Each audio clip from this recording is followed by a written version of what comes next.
Amin, amin, ya rabbal alamin. Ibu Bapak sekalian, dimanapun berada, bahwasanya kegiatan TOT Jabar, webinar TOT Jabar ini, insya Allah nantinya pada akhir dari sesi, kita akan memberikan penghargaan buat Ibu Bapak sekalian berupa sertifikat yang nantinya akan diterbitkan oleh Universitas Telkom, dan itu nantinya akan apa Ibu Bapak sekalian bisa akses linknya pada saat sesi Q&A. Jadi diharapkan untuk semuanya tetap khusyuk, tetap fokus mengikuti sesi presentasi, dan jika ada pertanyaan boleh ditulis di kolom chat, baik kolom chat Zoom ataupun juga YouTube, ataupun juga bisa raise hand, dan ketika moderator nanti memberi kesempatan untuk bertanya, Ibu Bapak sekalian bisa berinteraksi langsung dengan pematerinya. Ibu Bapak pendidik hebat dimanapun berada, bahwasanya seperti yang kita ketahui, kurikulum Merdeka saat ini juga sudah ditetapkan sebagai kurikulum nasional, di mana salah satu tonggaknya adalah ingin mengembalikan filosofi-filosofi pendidikan yang sudah ditanamkan oleh Ki Hajar Dewantara, yaitu tentang pembelajaran yang menyenangkan, pembelajaran yang kontekstual sesuai dengan kodrat alam dan juga kodrat zaman siswa, kodrat zaman siswa. Itu kenapa kemudian hari-hari ini kita semuanya diminta untuk kembali merefleksi, kembali untuk menggali pengetahuan, informasi, pengetahuan tentang bagaimana menyelenggarakan pembelajaran sesuai dengan filosofi-filosofi kemerdekaan dalam pembelajaran gitu. Untuk itulah pada malam hari ini tema kita akan mengangkat tentang cara asyik mengajarkan sains dan vokasi yang bermakna untuk murid. Ini dua item ya, dua variabel di sini, ada sains dan juga vokasi. Kedua-duanya ini juga merupakan salah satu ujung tombak daripada kurikulum merdeka ya, pembelajaran berbasis STEM, sains, engineering, kemudian teknologi dan math gitu ya, dipadukan juga dengan bagaimana bisa menghasilkan pembelajaran vokasi. Jadi kalau di perguruan tinggi sudah ada praktisi mengajar, praktisi-praktisi yang diundang untuk bisa memberikan pembelajaran kontekstual kepada para mahasiswa, pun demikian di di tingkat SD, SMP, dan SMA pun juga diharapkan sudah dimulai ya penanaman tentang etos, penanaman tentang bagaimana seseorang atau siswa atau anak didik kita ini dalam mempersiapkan mereka untuk bisa survive di zamannya nanti melalui pendidikan vokasi. Di hari Selasa kemarin kebetulan sekolah kami juga mendapatkan kesempatan, ada kedatangan daripada BOSOA. Nah, tentunya vibe-nya akan berbeda ya ketika perusahaan yang datang ke sekolah untuk kemudian memberikan pembelajaran tentang literasi keuangan. Nah, anak-anak pasti suasana beda dibandingin kalau gurunya yang mengajarkan dan seterusnya. Dan ini juga diharapkan juga bisa hadir semakin banyak kolaborasi-kolaborasi yang terjadi antara pihak swasta ataupun juga instansi-instansi pemerintah yang kemudian bisa menjadi mitra dalam menghadirkan pembelajaran yang kontekstual di sekolah kita gitu. Dan untuk pematerinya akan disampaikan oleh Umi Hasanah, guru dari SMKN 1 Trawulan Mojokerto, Jawa Timur. Selamat malam Umi gitu ya. Ini kalau saya dengar Mojokerto jadi ingat kampung halaman ya. Kakek Ah, kebetulan kakek dari oh iya. Mojosari Umi. Oh iya iya iya iya iya iya iya. Di kecil Iya. di Surabaya gitu. Dan Oh, untuk kelancaran acara pada malam hari ini akan dipandu oleh moderator kita yang sangat atraktif, yaitu Bapak Novi Junaidi Igayana dari IGI Kota Bogor. Pak Novi, selamat malam. selamat malam Pak Salahuddin. Suara saya cukup jelas Pak? Alhamdulillah, baik Alhamdulillah. Umi maupun Pak Novi, suaranya juga sudah cukup jelas. Untuk efektivitas waktu, langsung saja sesi ini saya serahkan kepada Pak Novi untuk memandu jalannya webinar malam hari ini. Dipersilakan Pak Novi. Baik, terima kasih Pak Salahuddin. Luar biasa malam hari ini, Bu Umi, eh, wanita satu-satunya di antara kita ya Pak ya, yang paling cantik di antara kita ya kan. Tapi tetap kita berdua yang paling ganteng di antara kita bertiga dan juga Bu Umi tentunya begitu ya. Baik, Bapak Ibu, Assalamualaikum warahmatullahi wabarakatuh. Selamat malam dan salam sejahtera untuk kita semuanya. Sebelum saya mulai, Bapak Ibu, izinkan saya untuk memulai dengan dua buah pantun ya. Semoga bisa memberikan semangat kita pada malam hari ini. Buat Bapak Ibu yang nanti juga sambil saya berpantun nanti, mungkin Bapak Ibu disilakan juga bisa mengetik kira-kira Bapak Ibu saat ini ada berada di kota mana atau juga berada di sekolah mana. Nanti insya Allah saya coba bacakan beberapa di antaranya ya. Baik, Kota Bogor sejuk udaranya. Jika malam Cakep, terasa dingin sekali. Selamat datang peserta semua pada webinar malam hari ini. Oke, cakep. kemudian yang kedua Bapak Ibu, terima kasih Bu Umi. Ke pasar Surken membeli daun katuk. Jadi Bapak Ibu kalau belum pernah ke Bogor ada namanya Pasar Surken ya. Saya ulangi, ke Pasar Surken membeli daun katuk. Jangan lupa membeli daun selada. Agar malam ini tidak mengantuk, siapkan kopi dan kudapan Anda semua ya. Wah, jadi malam-malam, malam Kamis dan mungkin di beberapa tempat mungkin cuacanya juga cukup adem atau dingin atau sedang hujan, rintik-rintik manja kalau kata orang bilang. Jadi silakan aja mempersiapkan minumannya Bapak Ibu, kopinya, tehnya, atau juga bisa kudapan atau juga snack yang bisa Bapak Ibu nikmati sambil mendapatkan ilmu yang luar biasa pada malam hari ini ya. Bapak Ibu saya hormati, perkenalkan saya Bapak Novi Junaidi Igayana, saya dari IGI Kota Bogor, anggota IGI Kota Bogor, bidang Humas Hubungan Masyarakat. Pada malam hari ini akan menjadi hal yang luar biasa bagi saya untuk memoderatori atau memimpin jalannya, alurnya webinar kita pada malam hari ini, yaitu antara TOT Jabar bekerja sama dengan Ikatan Guru Indonesia Kota Bogor ya pada malam hari ini. Dan tentunya Bapak Ibu, seperti yang disampaikan oleh Bapak Solahuddin tadi bahwa malam hari ini tema kita adalah cara asik mengajarkan sains dan vokasi. Nah, sebenarnya ada seperti apa cara asik yang luar biasa ini? Nanti kita sama-sama berdiskusi dengan baik lagi. Seperti janji saya tadi, saya akan menyampaikan kira-kira ada siapa saja atau malam hari ini ada di kota mana saja. Terima kasih kepada Bapak Nikmatuzul Riah ya, Ibu atau Bapak, mohon maaf, dari SMP N2 Tongas. Ada dari SD Aisyah SMP 2 Tondong Talasa, selamat malam Ibu. Kemudian juga ada Ibu Masih SPD dari 5 Banawa Selatan, luar biasa.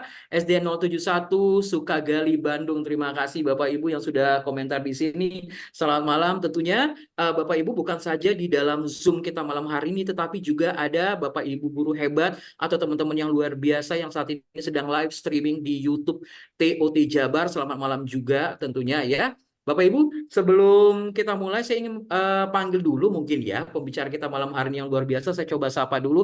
Assalamualaikum warahmatullahi wabarakatuh, Ibu Umi.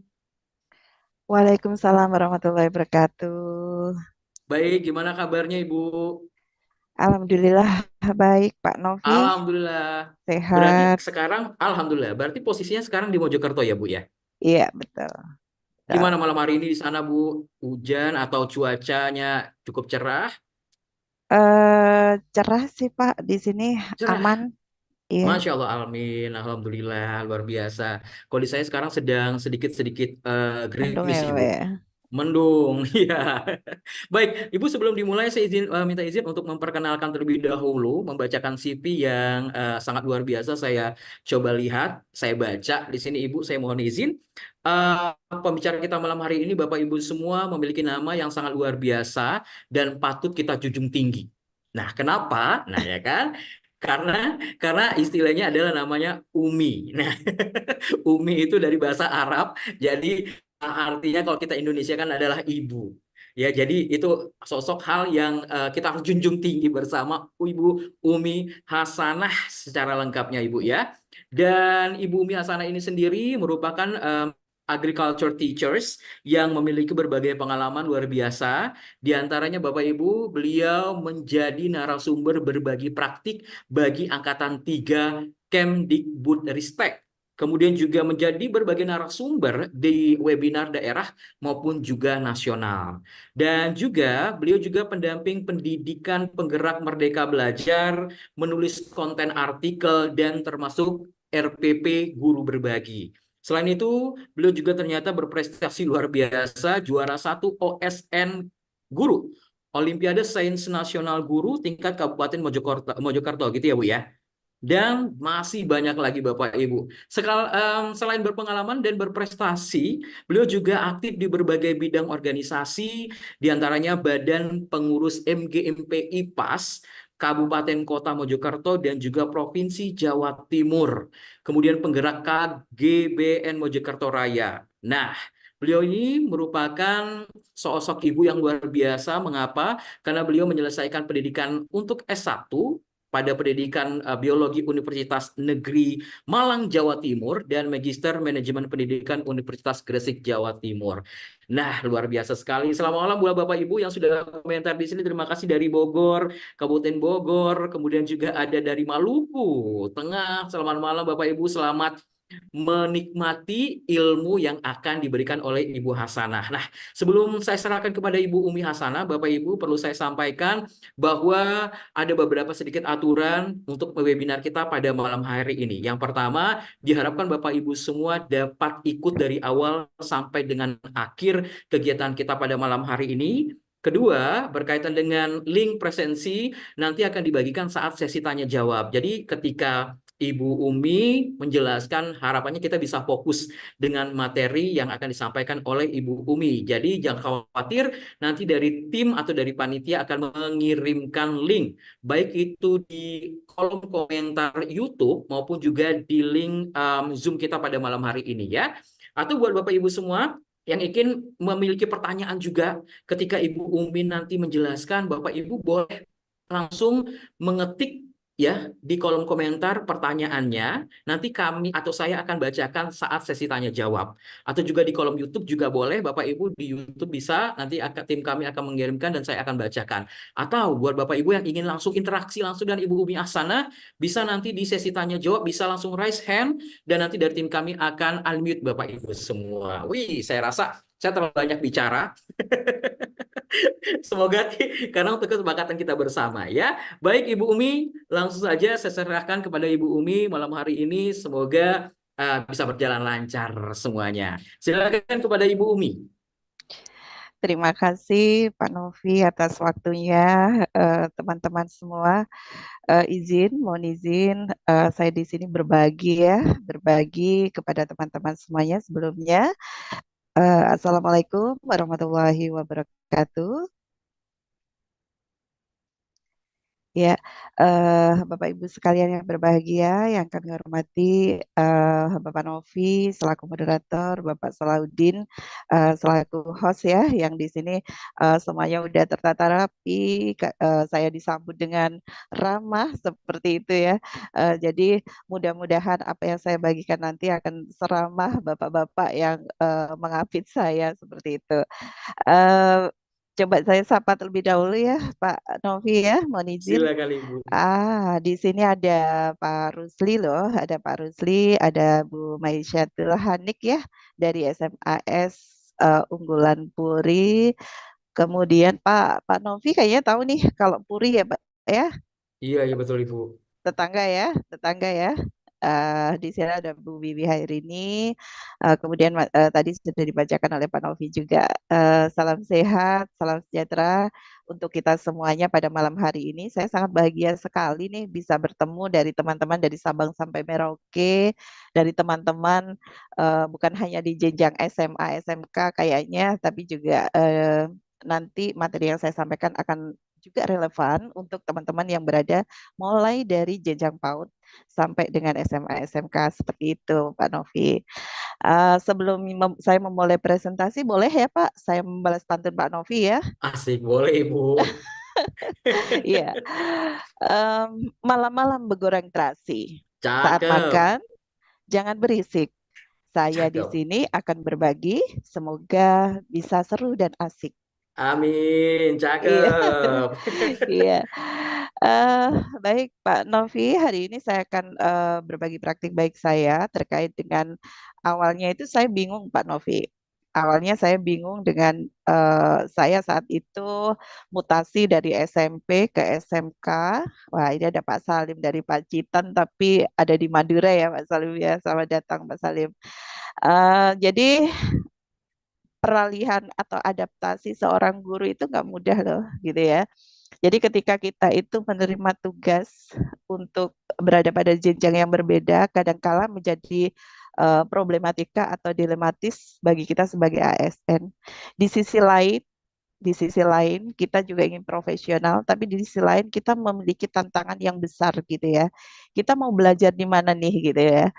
Jadi awal muasal saya belajar sains gitu ya, yang saya combine dengan vokasi itu, saya sebagai guru mata pelajaran IPAS, Pak Novi. Jadi awalnya saya memang sebagai guru IPAS gitu. Nah, karena adanya perubahan kurikulum dari 2006, kemudian kurikulum 2013 sampai ke kurikulum Merdeka ini gitu ya. Ternyata perubahan-perubahan itu saya harus beradaptasi dengan mata pelajaran yang terdegenerate menjadi pelajaran-pelajaran yang lain seperti itu. Atau malah justru mengerucut bahkan sempat hilang pelajaran saya Pak Novi. Jadi saat itu sempat hilang, terus saya harus bagaimana ini gitu ya. Akhirnya karena background saya itu adalah mata pelajaran biologi ya, jadi S1 saya itu biologi, maka sekolah mengambil kebijakan saya diberikan mata pelajaran produktif untuk program keahlian agribisnis tanaman pangan dan hortikultura. Awalnya stres banget Pak Novi itu saya. Ini gimana saya nggak pernah punya pengalaman mengajar di mata pelajaran produktif gitu ya. Nah, akhirnya dengan kurikulum Merdeka ini saya sangat terbantu sekali gitu ya. Ternyata kendala-kendala saya, kemudian kesulitan-kesulitan saya dalam mengajar pembelajaran di mata pelajaran produktif itu terjawab semua gitu dan nggak seserem yang saya bayangkan gitu ya. Artinya apa, Bapak Ibu? Ketika saya membaca ya, membaca dan mengikuti, kemudian menerapkan atau mengajar mata pelajaran produktif, ternyata nggak bisa loh semua mata pelajaran itu kalau tidak berbasis sains gitu ya. Jadi kalau misalkan pelajaran produktif agribisnis gitu ya, kita harus melepaskan IPA-nya, nggak bisa Bapak Ibu. Di pembelajaran matematika, kita melepas sainsnya juga nggak bisa. Nah, dari situlah saya mulai tersadar bahwasanya sudah saatnya saya harus bangkit gitu ya, bangkit dari kebingungan saya, harus belajar bagaimana menerapkan, mengimplementasikan pembelajaran sains itu ke mata pelajaran produktif. Nah, sehingga muncullah praktik baik, cara asik bagaimana kita mengkombin sains dan vokasi khususnya di SMK gitu ya, sekolah menengah kejuruan khususnya dan bisa loh teman-teman ini juga mengimplementasikan mulai jadi jenjang PAUD sampai dengan SMP, SMA seperti itu Bapak. Nah kebetulan mudah-mudahan ini nggak terakhir ya, nggak terakhir karena setelah ini ada SPMT baru, saya alih jenjang juga gitu ya, karena harus penyegaran, guru pun harus penyegaran, sehingga apa yang saya dapatkan di SMK ini jangan sampai hilang gitu ya, jangan sampai berhenti sampai di sini, harus saya bagikan. Nah, saya terima kasih banget sama Pak Novi, sama IGI Bogor, TOT Bogor gitu ya, memberikan kesempatan saya, memberikan waktu untuk berbagi pengalaman saya. Izin share screen ya Pak Novi ya. Silakan Ibu.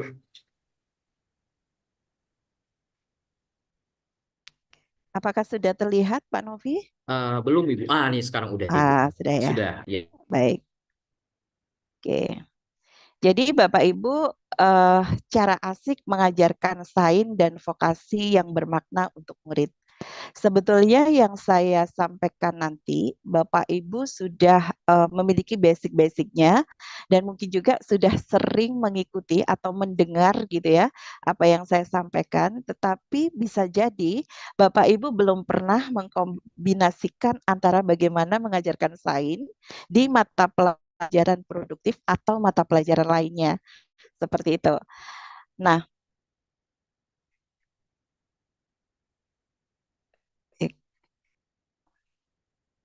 apakah sudah beralih, Bapak? Belum Ibu, masih di Belum ya. cover awal ya. Oke. Baik, sudah. Sudah? Sudah Oke. Ibu? Oke, sudah. Oke. Nah, oke. Baik, sebelumnya izinkan untuk membagikan kita harus memiliki mindset yang sama gitu ya, bahwasanya sains itu merupakan ilmu pengetahuan yang bersifat sistematik, teman-teman. Jadi tahu kan kalau guru IPA atau mahasiswa jurusan IPA gitu ya, sangat berbeda sekali dengan jurusan-jurusan lain, lebih tegang, lebih serius, lebih sistematik dalam berpikir, lebih kenceng gitu ya, istilahnya seperti itu.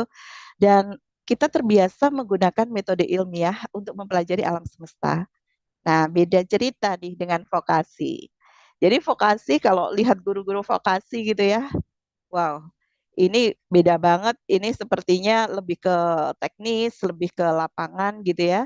Karena memang vokasi itu merupakan bidang pendidikan yang menekankan keterampilan praktis untuk masuk dunia kerja. Loh, apa hubungannya dengan Bapak Ibu guru yang berada di jenjang PAUD, di jenjang SMP maupun di jenjang SMA?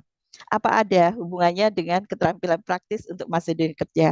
Penting nggak teman-teman kira-kira mengajarkan vokasi ini di jenjang PAUD, di jenjang SMP yang masih jauh banget untuk memasuki dunia kerja? Bisa dituliskan di kolom chat Bapak Ibu. Penting nggak ya mengajarkan vokasi di jenjang PAUD, kemudian jenjang SMP maupun SMA? Kalau SMK sih pastinya ya. Oke, saya lihat dulu. Silakan Bapak Ibu langsung Iya, mengetik di kolom komentar. Kira-kira apakah vokasi ini penting nggak sih, gitu ya Bu ya, untuk iya, diajarkan? Silakan untuk berkomentar. iya, Bu Erna penting, Bu Silianti penting, Pak Kusmana penting, Bu Fenti penting, nah Bu Bekti juga penting nih, apa Ahyar penting. Iya, jadi kita sepakat ya hari ini kita sepakat bahwa vokasi itu juga penting diberikan mulai dari jenjang PAUD seperti itu. Tapi ada Pak Oke, Salim, izin Ibu, ada Pak Salim komentar tidak penting di PAUD. oh gitu. Tidak penting di PAUD ya, Iya, Salim. betul. Ya bisa kasih alasannya Pak Salim. Nah, Pak Salim boleh mungkin sambil bisa unmute. Pak Salim, kenapa kira-kira bahwa vokasi ini tidak penting untuk diberikan di PAUD? Kira-kira Pak Salim. Apakah Pak Salim? Atau kalau seandainya memang apa, boleh langsung berkomentar. Oke, Pak Eh, Salim mengatakan karena di PAUD waktunya bermain, Ibu. Waktunya bermain gitu Mm-mm. ya. Eh, Pak Novi pernah nggak waktu kecil lihat teman-temannya yang perempuan gitu ya, teman-temannya yang cewek gitu main pasar-pasaran gitu, Pak? Pernah, Ibu. Pernah ya, saya juga Ya, mengalami itu. Nah, disadari atau tidak disadari gitu ya, ternyata anak-anak seusia PAUD, entah itu bertujuan untuk apa ya ke arah vokasi, untuk keterampilan praktis untuk masuk dunia kerja, langkah-langkah bermain mereka juga diterapkan di jenjang PAUD gitu ya. Jadi kalau di jenjang PAUD bermain misalkan jualan gitu ya, kemudian interaksi dengan temannya, diajak ke Indomaret oleh guru-gurunya, itu adalah salah satu bekal untuk mereka bisa terampil atau praktis memasuki dunia kerja. Pasti dong kalau kita ngajak ke stasiun gitu ya, misalkan, nah ini adalah stasiun gitu ya. Nah, ini ada masinis loh gitu ya. Nah, menunjukkan seorang masinis itu juga termasuk ke keterampilan praktis untuk masuk di dunia kerja gitu ya. Baru level pada menunjukkan seperti itu. Nah, anak-anak kebayang seperti anak saya Pak Novi. Karena tiap pagi itu mendengar suara kereta api, jadinya dia itu wah pengen jadi masinis. Nah, itu mulai dari dia bisa bicara sampai hari ini dia kelas 4 gitu ya. Dia ingin jadi masinis gitu. Nah, ternyata yang dia lihat pada saat kecil itu masih terus berlanjut pada saat sekarang dan sampai sekarang belum berubah gitu ya. Anak-anak kan seperti itu. Nah, itu maksud saya kenapa vokasi juga penting diberikan pada jenjang PAUD. Sadar apa tidak sadar, Bapak Ibu guru yang ada di sekolah kadang-kadang memberikan permainan-permainan yang mengarah pada keterampilan praktis memasuki dunia kerja. Maksud saya begitu Pak Salim. Gimana Pak Salim? Mungkin ada umpan balik Pak Salim? Ya, silakan Pak Salim jika ada komentar lebih lanjut. Ternyata memang vokasi ini juga penting, setidaknya perkenalan di awal kepada anak-anak di Betul. usia dini gitu ya Bu ya. Iya, pada level yang berbeda dengan vokasi yang sesungguhnya pada jenjang atas. Bisa dipahami. Oke, Iya, terima kasih Pak Salim ya. Baik, saya lanjut sebentar Pak Novi. silakan Ibu. Ya, sudah bergantikah ini? Sepertinya agak Masih delay ini. masih sama dengan sains dan pengertian dari sains dan vokasi Bu. Iya. Di keluar masuk Nah, udah udah ya. siap. Nah, udah ya. Oke. Jadi apa sih Bapak Ibu perbedaan antara sains dan vokasi itu gitu ya? Nah, ini di metode pembelajarannya nih. Ini mohon maaf kalau murid saya melihat izin ini sudah izin untuk menayangkan ini. Metode pembelajaran sains itu lebih fokus pada teori dan eksperimen ilmiah gitu ya. Kemudian yang kedua kalau fokus materinya, kalau vokasi itu lebih menekankan pada penerapan praktis di lapangan kerja. Nah, ini saya komen ketika saya ngajarnya produktif agribisnis, tetapi saya mengikuti MGMP IPAS gitu ya. Sehingga banyak pelatihan-pelatihan IPAS yang saya ikuti gitu ya, pelatihan-pelatihan biologi seperti itu ternyata relevan sekali dan mendukung sekali dengan kegiatan atau mata pelajaran vokasi, mata pelajaran produktif agribisnis gitu ya. Sehingga saya merasakan bahwa agak beda gitu ya ketika guru murni produktif mengajar dengan guru IPA mengajar produktif. Nah, ini yang mau saya giring Pak Novi adalah untuk Bapak Ibu guru non guru IPA bagaimana mengajarkannya supaya apa yang dia diajarkan lebih berbasis ke sains. Karena tidak ada satupun awal muasal dari ilmu yang ada di bumi ini tanpa keberadaan sains gitu ya, tanpa adanya satu penelitian terlebih dahulu. Seperti itu. Nah, pendidikan sains dan vokasi ini, kalau dari sisi kurikulum, kalau sains itu menawarkan pemahaman mendalam secara sains secara umum gitu ya. Jadi kita lihat pengertian konsep prinsip seperti itu lahirnya dari sains. Tapi kalau realitis praktis gitu ya, itu ada di vokasi. Rumahnya ada di vokasi. Memberikan pengalaman-pengalaman praktis melalui situasi kehidupan nyata. Nah, coba mari teman-teman kita kembali lagi memahami esensi kurikulum merdeka. Kurikulum merdeka mengarah pada pembelajaran yang kontekstual. Bagaimana bisa kita membelajarkan pembelajaran yang kontekstual gitu ya, tanpa harus mengcombine antara sains dan vokasi. Bayangin kalau di kehidupan nyata kita memberikan prinsip konsep yang tidak tepat kepada murid-murid kita. Jadi hanya ala kadarnya tanpa dasar gitu ya. Dan begitu juga kita mengajarkan sains tanpa ada vokasinya gitu ya, tanpa ada bumbu vokasi, itu juga kurang sedep gitu Pak Novi. Jadi seolah-olah sains apa gitu ya. Jadi eh, apaan sih itu hanya teori gitu ya. Kalau zaman anak sekarang kan nggak mau gitu, lebih paham ke praktiknya, mereka lebih memilih untuk yang ada di sekitarnya daripada sekedar menghafal seperti itu. Nah, inilah teman-teman, kenapa hari ini saya berbagi untuk membangun mindset bahwa walaupun guru IPAS itu juga harus memahami bahwa vokasi itu juga penting diberikan kepada murid-murid, apapun pelajarannya. Begitu juga pelajaran apapun itu juga sangat penting untuk menyisipkan dasar prinsip yang ada pada sains. Seperti itu. Nah, ruang lingkup sains dan vokasi itu Bapak Ibu, kalau kita ketahui, kalau sains itu ada fisika, kimia, biologi, astronomi, dan lain-lain gitu ya. Kemudian yang vokasi termasuk teknik, desain, sains, kesehatan, dan teknologi informasi. Jadi sebetulnya nggak jauh-jauh amat. Jadi perbedaannya itu hanya pada konteks nyata, kalau sainsnya di konteks prinsip dan konsep. Kemudian manfaat sains dan vokasi itu apa sih gitu ya. Jadi kita nggak mungkin loh kalau misalkan memberikan sesuatu kepada murid kita, tapi murid nggak tahu manfaatnya gitu ya. Jadi kalau sains itu mendorong penemuan-penemuan dan inovasi dalam teknologi. Nah, kalau vokasi itu memiliki pengetahuan-pengetahuan praktis untuk keperluan sehari-hari. Bayangin Bapak Ibu, kalau ini nyambung, kalau seorang guru itu mampu mengkombin antara sains dan vokasi, akan sangat luar biasa sekali karena murid-murid yang terdorong pada penemuan-penemuan itu pada akhirnya akan bermanfaat pada kehidupan sehari-harinya. Nah, apa sih tantangan dalam mengembangkan sains dan vokasi itu? Yang pertama adalah perubahan teknologi.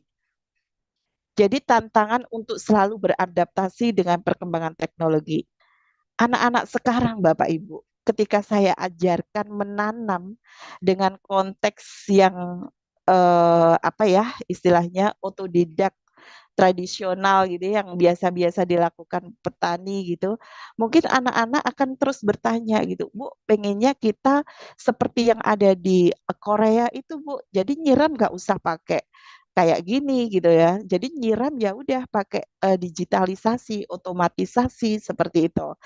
Nah, sama ketika nanam pun kalau mereka lihat, akhirnya mereka melihat gitu, mencari gimana ya supaya nanam itu nggak capek-capek, nggak panas-panas gitu. Akhirnya mereka nemukan mesin gitu ya, mesin penanam di mana mereka hanya tinggal meremot secara digitalisasi bisa lewat HP mereka mengoperasikannya. Nah, kemudian persaingan global Bapak Ibu, menghadapi kompetisi global dan menciptakan terobosan dan inovasi. Saya ngeri sekali ketika saya habis menguji murid saya di uji kompetensi keahlian jurusan agribisnis gitu ya. Ternyata mereka yang yang sehari-harinya kelas 10 sampai ke awal kelas 12, pemikiran mereka cukup sederhana, tetapi ketika mereka ujian akhir gitu ya, ujian kompetensi akhir gitu ya, ternyata mereka memiliki pandangan-pandangan yang luar biasa. Awalnya saya nggak percaya anak sekarang itu mau untuk bertani. Tetapi dengan apa ya kita mampu mengkombinkan sains dengan vokasi, ternyata keinginan mereka, awareness mereka muncul ketika sudah lulus gitu ya. Ibaratnya mereka saat ujian akhir. Saya kagetnya minta ampun itu Pak Novi. Masa murid saya seperti ini ya gitu ya. Jadi ada beberapa rekaman video sebenarnya. Jadi mereka itu mengungkapkan bahwa apapun pekerjaan saya nanti, apa yang saya pelajari mulai kelas 10 di agribisnis ini akan tetap saya pakai, Bu.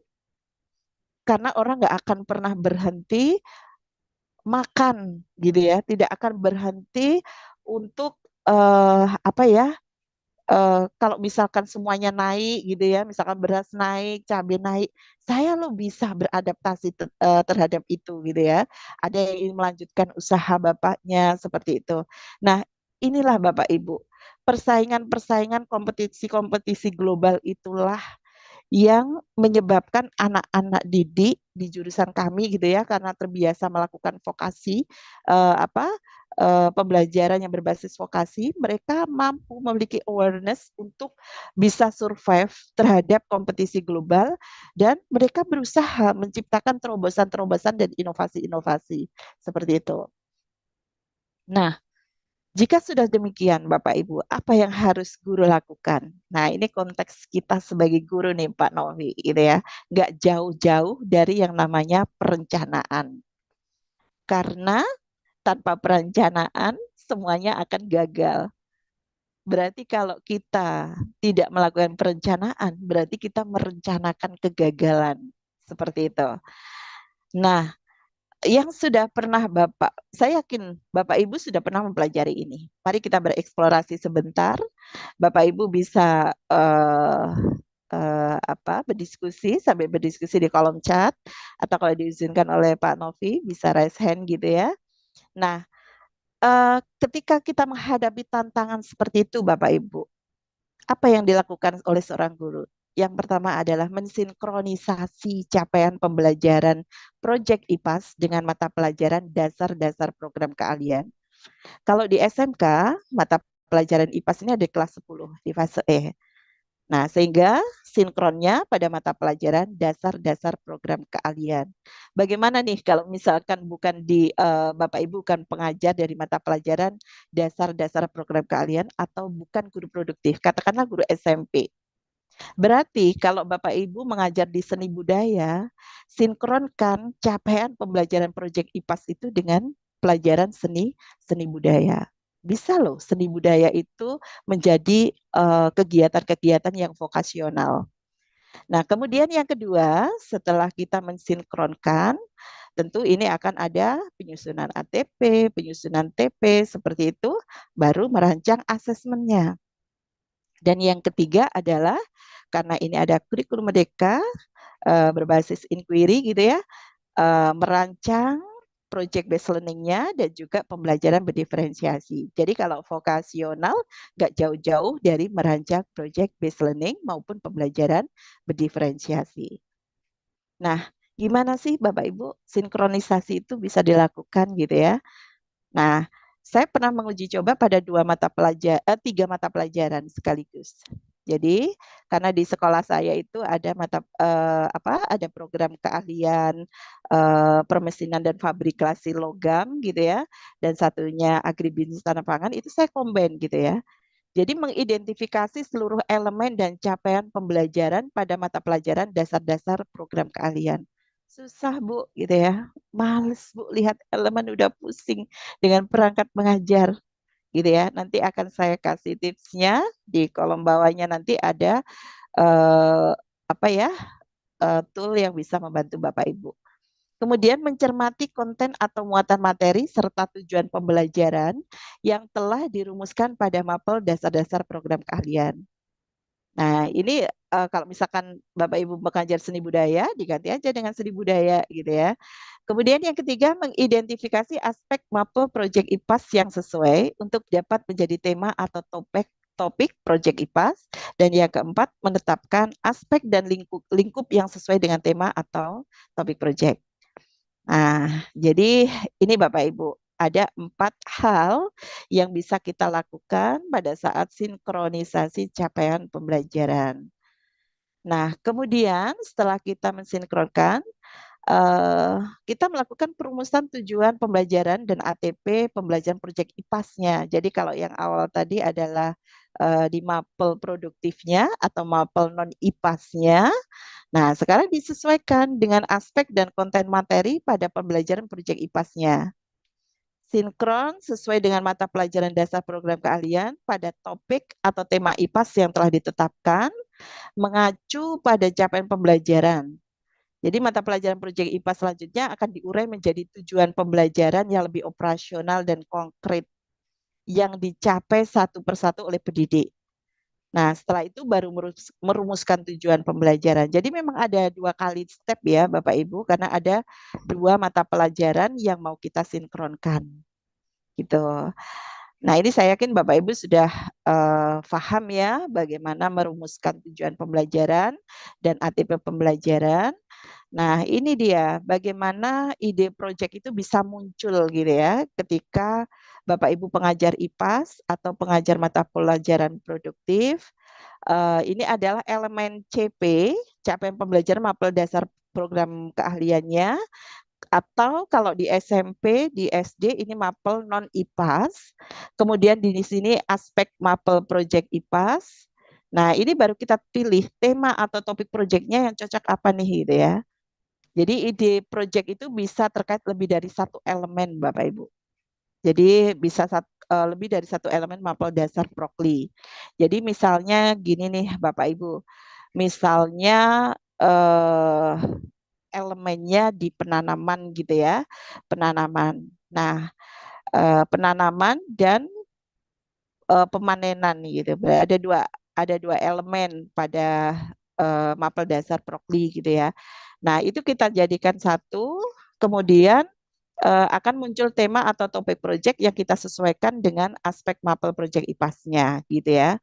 Jadi misalkan aspek proyek IPAS-nya adalah metode ilmiah gitu ya. Metode ilmiah berarti kita melakukan penanaman dan juga pemanenan itu juga memakai konsep-konsep metode ilmiah. Nah, disitulah murid itu ada bedanya dengan petani biasa. Jadi, oh ini memang anak ini prinsip dan konsepnya udah mateng nih melalui serangkaian metode ilmiah, mulai perumusan masalah. Apa nih masalahnya saat nanam gitu? Oh ternyata bibitnya itu kurang bagus gitu ya, banyak yang misalkan tomat dia lebih condong apa tahu miring gitu ya pertumbuhannya sehingga kurang cocok untuk ditanam lebih lanjut seperti itu. Nah, begitu juga dengan pemanenan gitu. Metode ilmiahnya apa permasalahannya? Kemudian diobservasi. Jadi ketika anak-anak melakukan pembelajaran vokasional di lahan praktik misalkan ya, itu bukan hanya sekedar nanam, bukan sekedar dia itu pemanenan, tetapi sekaligus juga memahami konsep-konsep dasar pada mapel Project IPAS. Seperti itu. Kemudian TP dan ATP-nya juga sama Bapak Ibu. Jadi ide proyeknya apa? Tadi yang sudah dirangkum di sini, ide topiknya di sini sudah muncul, kemudian ditaruh di sini ya ide proyeknya, kemudian aspek dan lingkupnya apa, tujuan pembelajaran apa, alokasi waktunya berapa. Selesai Bapak Ibu. Jadi begitu mudah kita mensinkronkan sain dengan kegiatan-kegiatan vokasi seperti itu. Nah, yang kedua tadi adalah tentang asesmen.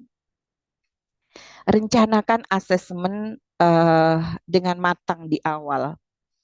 Sekarang tuh Bapak Ibu ya, di kurikulum Merdeka sering saya lihat banyak sekali Bapak Ibu guru itu yang melakukan asesmen itu nggak ngawai gitu ya. Kalau bahasa apa Pak Novi nggak ngawai itu? Ayo Pak Novi dari Mojokerto loh. Apa Pak ini? Izin saya juga kurang paham Ibu karena saya bukan orang Mojokerto. Baik. Eh, jadi nggak ngawai itu nggak merasa, muridnya itu nggak merasa kalau sedang dinilai gitu. Jadi, Mindfulness. jadi gurunya itu sebetulnya menilai muridnya, tapi muridnya nggak ngerasa kalau dia itu sedang dinilai oleh gurunya seperti itu. Nah, rangkaian rencana asesmen ini di awal, baik di awal pembelajaran, di proses pembelajaran maupun di akhir proses pembelajaran itu tiba-tiba ini ada cerita Pak Novi. Ceritanya itu murid saya menemukan daftar nilai saya gitu ya. Kaget tuh anak Pak Novi, dari mana Bu Umi dapat nilai ini gitu ya. Seperti itu. Nah, itu padahal saya melakukan penilaian kepada anak-anak itu mulai dari awal pembelajaran, proses pembelajaran, akhir proses pembelajaran tanpa diketahui oleh murid-murid dengan harapan murid ketika melakukan sesuatu itu bukan karena dinilai, tapi karena memang tengah berproses, kemudian mereka pada akhirnya bisa melakukan refleksi di akhir proses pembelajaran. Nah, perencanaan asesmen itu, Bapak Ibu, kalau saya itu memperhatikan tujuan-tujuan pembelajarannya, tujuan asesmennya. Misalnya contohnya gini nih, Bapak Ibu. Misalnya saya ingin memberikan asesmen anak-anak pada saat perawatan tanaman, pruning katakanlah. Pernah mendengar pruning ya Bapak Ibu? Jadi memotong bagian itu. Eh, mohon maaf. Ya. Jadi misalnya mempruning gitu ya. Nah, tujuannya untuk apa sih pruning gitu? Nah, biasanya Bapak Ibu saya melakukan sekaligus melakukan asesmen itu sesuai dengan pembelajaran diferensiasinya. Seperti itu. Sehingga saya itu kesulitan ketika harus melakukan saat itu juga. Jadi pada saat awal pembelajaran ada ya kesepakatan kelas gitu ya. eh, anak ini, murid ini kebutuhan belajarnya hari ini apa nih gitu ya. Yang murid B apa, murid C apa, seperti itu. Tercatat itu Bapak Ibu, tercatat di saya. Nah, ketika mereka sudah selesai praktik gitu ya, menerapkan apa yang menjadi kesepakatan kelasnya, akhirnya mereka, saya keliling gitu ya. Jadi pada akhir pembelajaran saya keliling ke tempat-tempat praktik mereka tanpa ada mereka. Saya perhatikan satu persatu gitu ya. Oh, tujuannya tadi itu anak-anak ingin belajar ini nih, ingin belajar pruning gitu. Oh, yang ini seperti ini. Oh, ini hasilnya seperti itulah yang nanti akan menjadi eh, apa poin-poin atau menjadi apa ya tabungan nilai buat mereka. Nah, saya juga memperhatikan tujuan asesmennya, instrumen asesmennya, karakteristik murid-murid saya, kemudian untuk umpan baliknya. Jadi biasanya umpan baliknya saya sampaikan besoknya gitu ya, atau di akhir pembelajaran seperti itu, sehingga mereka tidak terkesan untuk dihakimi gitu ya, dijudge pada hasil belajar mereka. Nah itu Bapak Ibu. Kemudian setelah adanya asesmen, setelah menetapkan asesmennya, kita melakukan pembelajaran berbasis proyek gitu ya, merencanakan dulu di pembelajaran berbasis proyek. Nah, sebetulnya, pembelajaran berbasis proyek ini saya pakai backward design ya. Jadi anak-anak itu pakai ujian dulu gitu ya, baru mereka menemukan permasalahannya. Jadi mereka permasalahannya apa nih gitu. Saya lihat hasil praktik mereka. Saya uji mereka di lahan praktik gitu ya. Ternyata permasalahan mereka itu misalkan membumbun tidak rapi gitu. Itu juga berpengaruh pada pertumbuhan dan hasil atau buah yang dihasilkan. Nah, mereka harus tahu bahwa apa yang mereka lakukan dampak-dampaknya seperti apa, real world problem. Nah, setelah itu murid-murid merencanakan proyeknya. Apa nih ketika mereka suka membumbun, ketika mereka mempruning, ketika mereka senang melakukan perawatan, pembibitan, apa yang mereka pilih, kita berikan kebebasan kepada mereka, dan ujung-ujungnya adalah project goal bagi murid-murid saya. Nah, ini Bapak Ibu, pembelajaran berbasis proyek dan proyek di akhir pembelajaran yang sudah saya lakukan. Nah, di prosesnya, di tahapan proses untuk pembelajaran berbasis proyek, itu bimbingan atau supervisi pendidik, kita sebagai guru, kolaborasi semua anggota kelompok diperlukan selama proses mengerjakan. Nah, ini beda banget ketika kita proyek itu di akhir pembelajaran. Karena kalau proyek di akhir pembelajaran itu bisa dilakukan di rumah, dibantu oleh guru, dibantu oleh orang tua, maupun juga bantuan anggota kelompok itu atau kelompok lain. Nah, bedanya lagi kalau pada pembelajaran PJBL, peserta didik itu memiliki pilihan pada tahap perencanaan pekerjaan proyek. Jadi ini nih yang menjadi polemik yang dulu di kurikulum sebelumnya gitu ya. Kalau nggak sama tahapannya itu salah. Kalau nggak seperti yang dilakukan oleh guru, nilainya jelek. Nah, di sini di PJBL ini, murid-murid pada tujuan yang sama, pada goal yang sama, ternyata murid-murid saya itu memiliki cara yang berbeda-beda. Kecepatan mereka pun menyelesaikan juga berbeda-beda.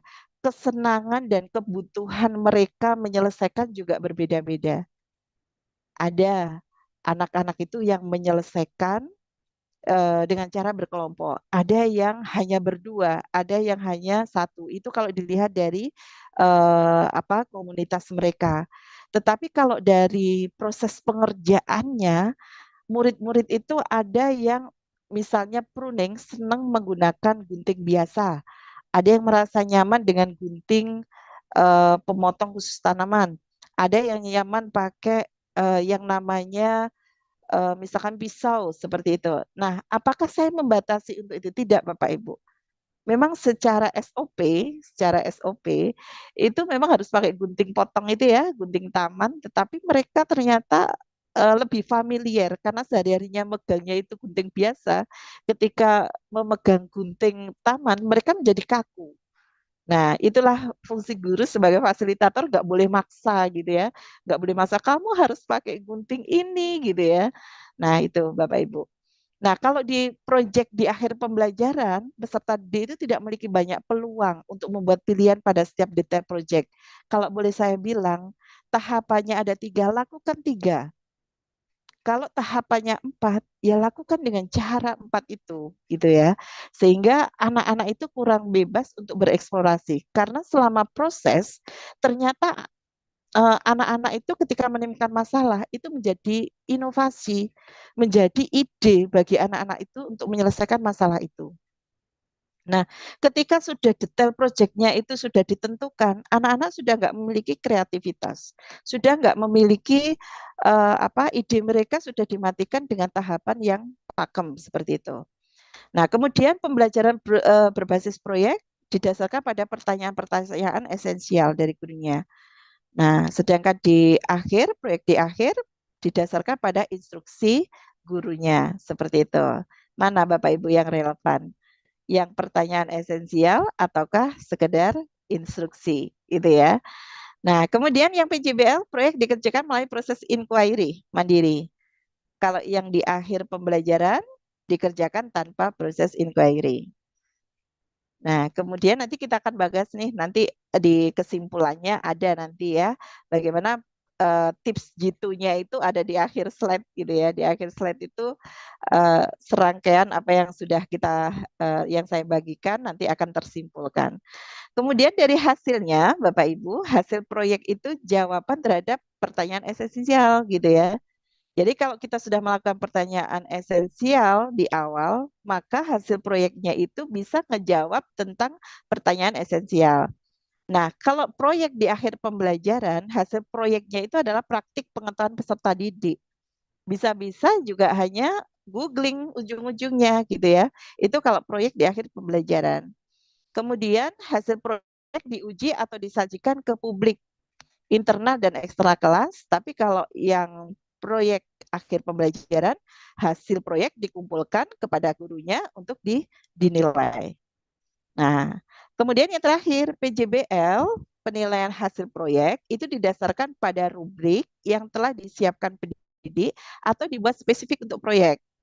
Nah, kalau proyek di akhir pembelajaran, penilaian hasil proyek didasarkan pada persepsi pendidik. Oh, ini bagus nih gitu ya. Jadi yang ini lebih estetik gitu ya. Padahal belum tentu secara manfaat, secara guna, dan di prosesnya antara yang satu dengan yang lain itu tidak bisa menjadikan standar gitu ya. Seperti itu Bapak Ibu. Nah, bagaimana sih sebetulnya Bapak Ibu prinsip pembelajaran berbasis proyek di vokasi itu gitu ya. Permasalahan dan pertanyaannya itu pasti menantang gitu ya. Baik itu di gurunya, baik di muridnya, permasalahannya juga menantang, pertanyaannya juga menantang gitu. Kemudian yang kedua, inquiry-nya itu berlanjut, otentik, dan pilihan peserta didik itu terfasilitasi. Jadi guru itu cenderung untuk meminimalkan adanya instruksi. Tetapi karena di sini lebih ke pertanyaan yang menantang sehingga suara dan pilihan peserta didik itu lebih terakomodir.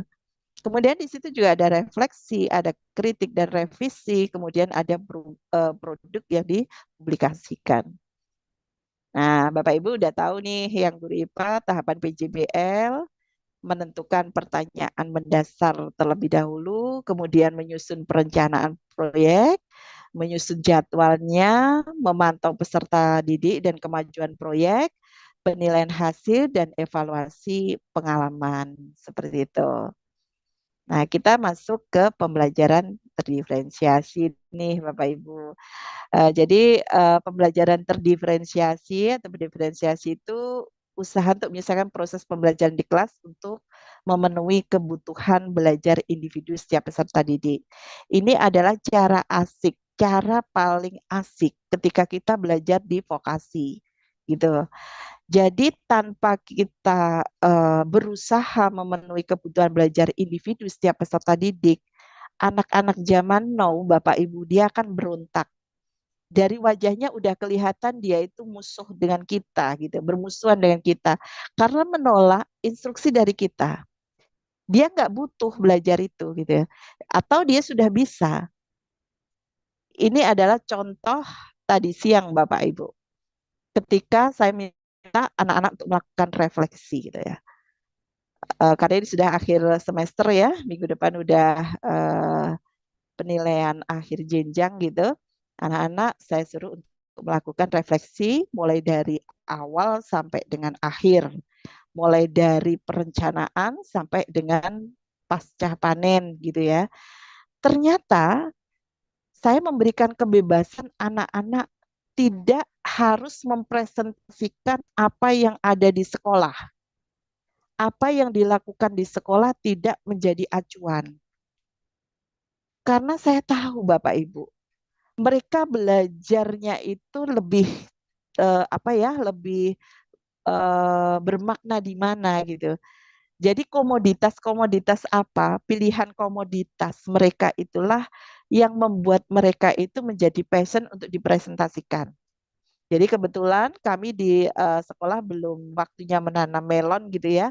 Ternyata anak-anak magang, waktu dia magang, dia sudah belajar tentang budidaya melon. Akhirnya dia gini, Bu, kalau misalkan saya presentasi terkait budidaya melon gimana? Boleh, saya gitu. Terlihat kan Bapak Ibu kalau dia itu kontak ya atau googling gitu dengan memang apa yang dia alami sangat kelihatan sekali anak-anak. Saya kaget aja gitu loh. Ternyata anak-anak itu punya pilihan tempat belajar, memiliki apa ya subjek atau memiliki komoditas yang menjadi kebutuhan mereka belajar. Dan nanti saya yakin anak-anak yang tadi itu presentasi budidaya melon gitu ya, nanti pada saat dia sudah lulus dari SMK, dia akan terus membudidayakan itu, akan selalu ingat dan menjadi kebutuhan dia untuk terus mengembangkan apa yang dia yakini sesuai dengan passionnya dia.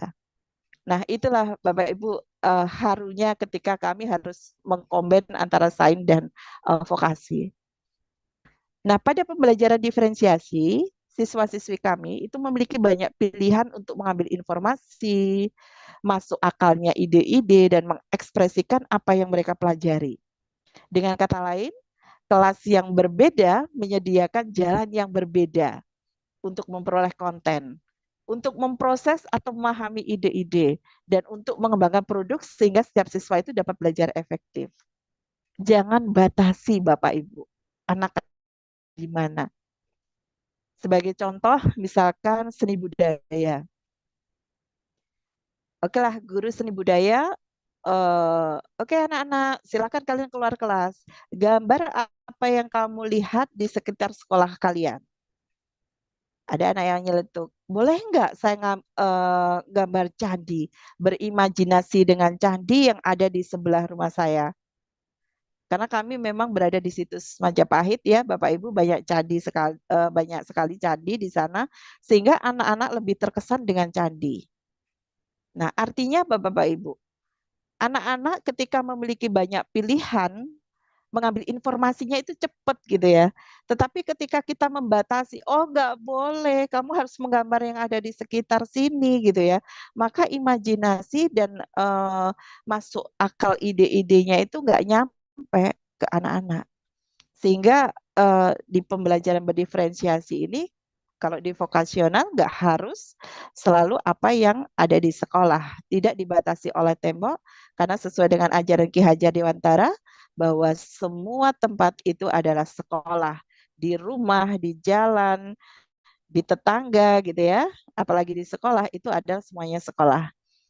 Nah, Bapak Ibu, jadi logikanya seperti ini nih, kalau pembelajaran berdiferensiasi, ada 4 anak menderita atau sakit, yang satu sakit perut, yang satu bahunya terkilir, yang satu terkena cacar air, yang satunya pilek gitu ya. Nah, ini ceritanya Bapak Ibu guru tanya ke guru yang lain, ini obat pilek untuk kalian semua ya, gitu ya.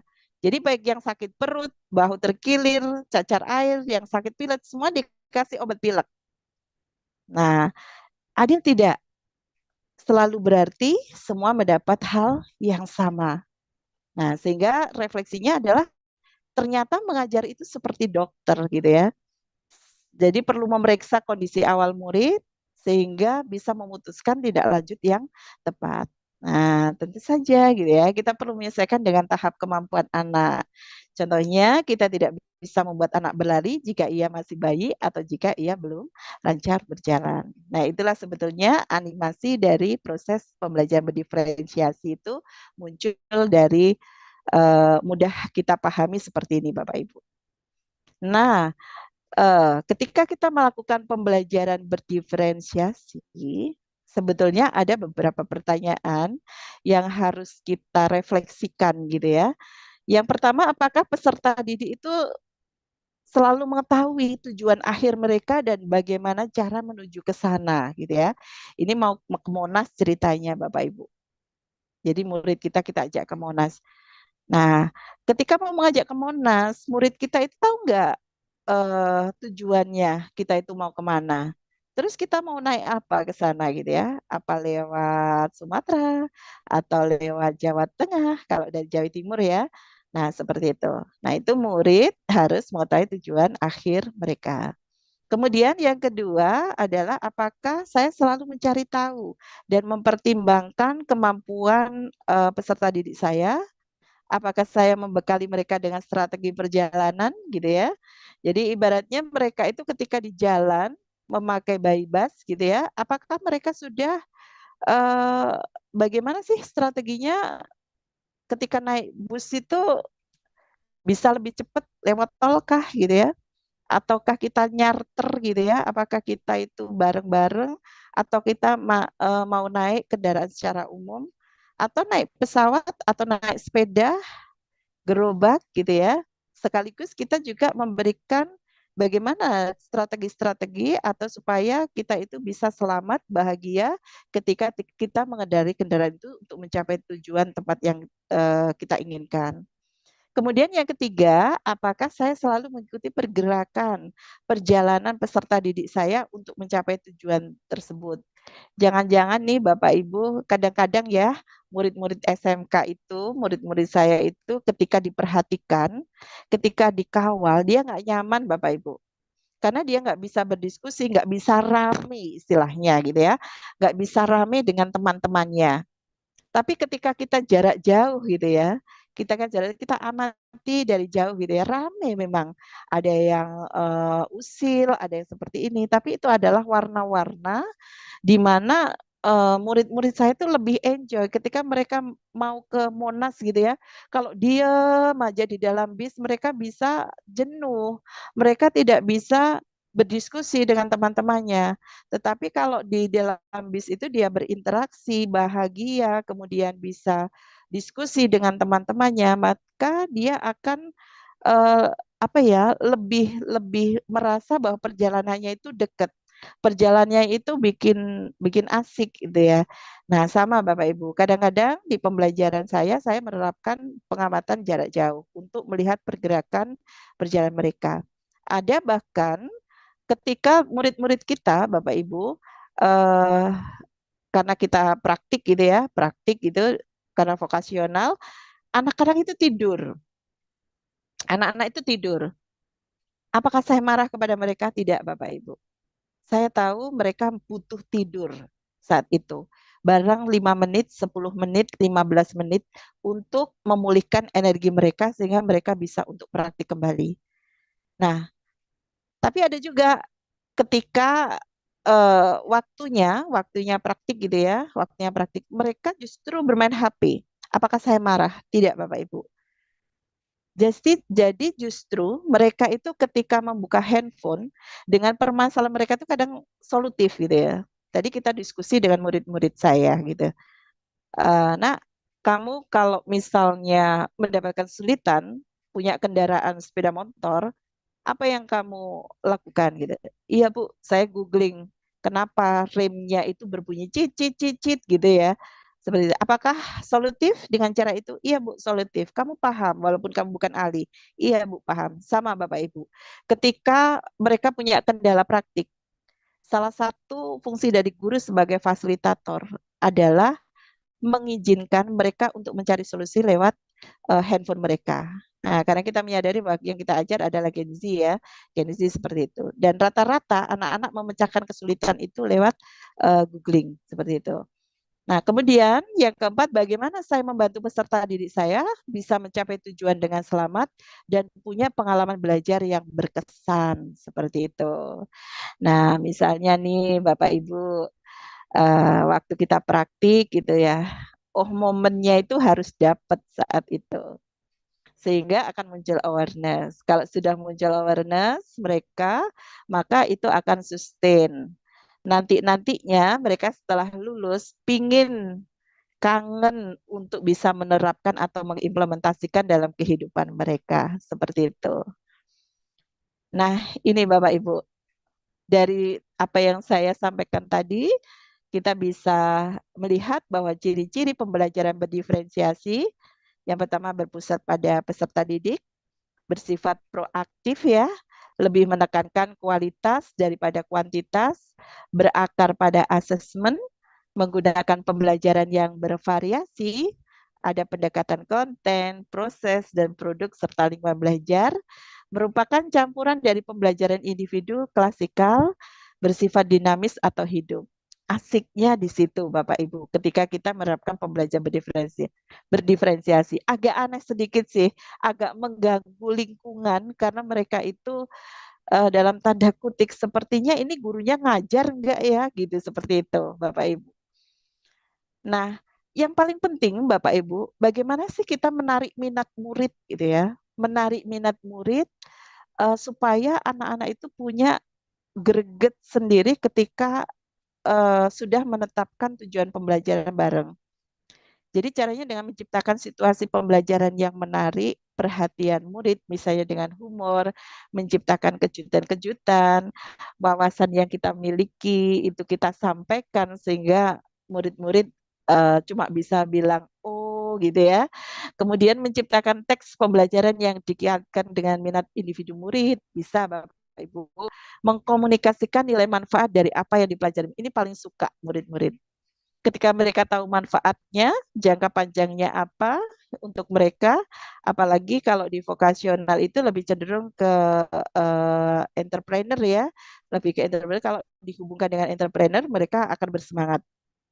Kemudian yang keempat, menciptakan kesempatan-kesempatan belajar di mana murid dapat memecahkan permasalahan. Jadi problem based learning-nya sekalian ikut. Nah ini Bapak Ibu, kalau kita melihat tujuan pembelajaran, misalkan peserta didik dapat mendemonstrasikan pemahamannya tentang habitat makhluk hidup. Nah, kalau kita melihat pemetaan kebutuhan belajar berdasarkan profil belajar, gaya belajar, apa yang bisa kita lakukan dengan tujuan pembelajaran di atas? Jadi kalau tipe visual, kalau terdiferensiasi di proses, guru bisa menjelaskan menggunakan banyak gambar atau alat bantu visual. Nah, itu biasanya pada jenjang PAUD, SMP itu cocok gitu ya. Jadi menunjukkan gambar atau alat bantu visual. Kalau untuk jenjang SMA, SMK diceritain mereka disuruh untuk metaverse ya. Jadi mereka kita bantu dengan pertanyaan pematik, mereka sudah bisa membayangkan, bisa menggambarkan tanpa alat bantu ataupun gambar. Kemudian kalau dia tipikal auditory, kalau pembelajaran terdiferensiasi proses, itu bisa menyediakan kesempatan kepada peserta didik untuk mengakses sumber belajar yang dapat didengarkan secara lisan. Seperti itu. Sehingga mereka akan lebih senang ketika temannya atau sumber belajarnya itu ada suaranya. Kemudian kalau tipe kinestetik, guru bisa membuat beberapa sudut belajar atau display yang ditempel di tempat-tempat berbeda untuk memberikan kesempatan peserta didik bergerak saat mengakses informasi. Seperti itu. Anak-anak yang kinestetik ketika diberikan barcode, dia akan tertantang. ketika diberikan peralatan, dia akan segera menuju ke peralatan itu, alat itu. Apalagi kalau alat itu belum pernah dia tahu. Sehingga anak-anak itu penasaran gitu, apa sih sebetulnya ini, untuk apa sih sebetulnya itu. Kemudian untuk pembelajaran terdiferensiasi produk, jadi peserta didik diperbolehkan untuk memilih cara mendemonstrasikan pemahamannya tentang habitat makhluk hidup. Boleh dalam bentuk gambar, rekaman, wawancara maupun perform.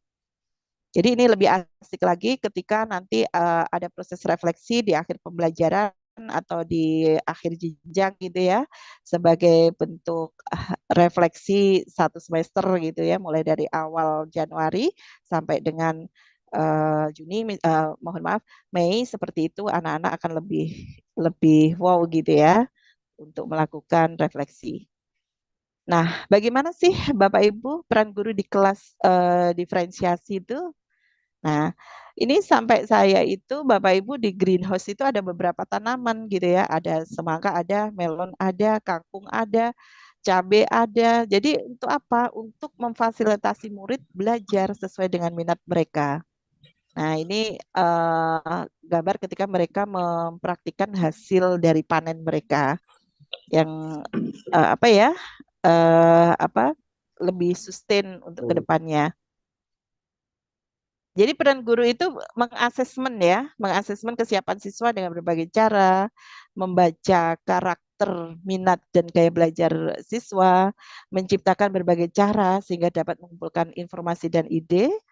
Kemudian guru juga bisa mengembangkan berbagai cara agar siswa dapat bereksplorasi, memberikan kesempatan agar siswa dapat mengekspresikan dan memperluas pemahaman. Nah, itu tentu saja Bapak Ibu kita harus siap menjadi seorang fasilitator bagi murid-murid kita. Nah, slide terakhir Pak Novi ini kayaknya. Jadi ini adalah slide terakhir. Dari sekian, mulai dari halaman berapa tadi ya? Halaman 1 sampai halaman 27 slide gitu ya. Ini kesimpulannya Bapak Ibu bahwa langkah membuat kelas vokasi menjadi seru ada 3 tahap saja. Yang pertama, langkah pertama pada tahap pertama saya melakukan seeking of information secara sinkronus. Jadi seeking of information itu anak-anak bisa secara mandiri melakukan atau menggali informasi baik melalui buku-buku di perpustakaan, bisa di pojok literasi, bisa melalui media sosial, bisa melalui web-web yang mereka ikuti. Kemudian langkah kedua adalah saya mengajak murid saya menemukan, memahami, serta mengkonfrontasikan dengan ide atau gagasan yang telah ada dalam pikiran mereka. Jadi setelah dia membaca, setelah dia kadang-kala kan, yuk kita literasi dulu gitu ya. Anak-anak kita beri kebebasan, kemudian kita gali ide-ide dari anak-anak. Kemudian langkah ketiga, tahap ketiga murid saya melakukan synthesizing of knowledge dengan mengkonstruksi pengetahuan dan pemahaman konsep melalui praktik di lahan secara sinkronis juga. Nah, itu Bapak Ibu. Sebetulnya yang mau tak sampaikan itu praktik baiknya hanya di halaman terakhir ini. Terima kasih. Kalau ada yang perlu didiskusikan, dipersilakan. Saya kembalikan kepada Pak Novi.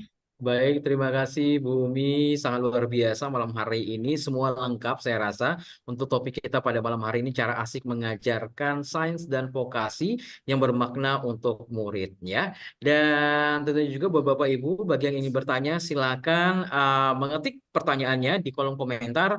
Atau yang ingin langsung berkomunikasi dengan Ibu Umi, langsung raise hand.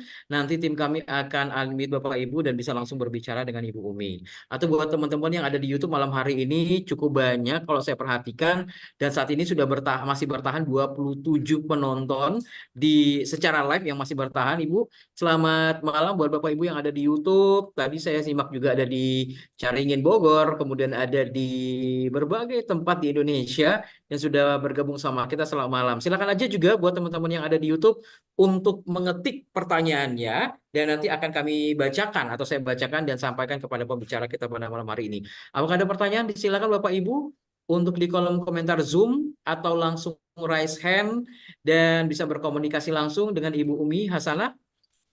Disilakan Bapak Ibu. jika ada pertanyaan. Cuma tadi memang menarik sekali, Bumi ya, kalau kita perhatikan di awal saya itu tertarik bahwa ternyata antara vokasi dan juga sains ini bisa disatukan atau dipadu-padankan sehingga bisa menjadi pembelajaran yang menarik. Apalagi kita sudah punya project P5 gitu ya Bu ya. Tadi saya tertarik di awal ternyata bisa digabung dengan salah satu tema atau topik proyek penguatan P5 kita yaitu gaya hidup berkelanjutan. Tadi yang Ibu sampaikan di awal, gimana seorang bisa petani, anak-anak yang suka berkebun, dan akhirnya dia langsung terjun langsung, dan mudah-mudahan itu ilmu yang bermanfaat bagi anak-anak didik kita. Oke, malam hari ini sudah ada Bapak Galuh Budi Untoro dari SMKN 8 Jember yang sudah raise hand. Halo, Assalamualaikum Pak Galuh, boleh dicoba unmute Bapak?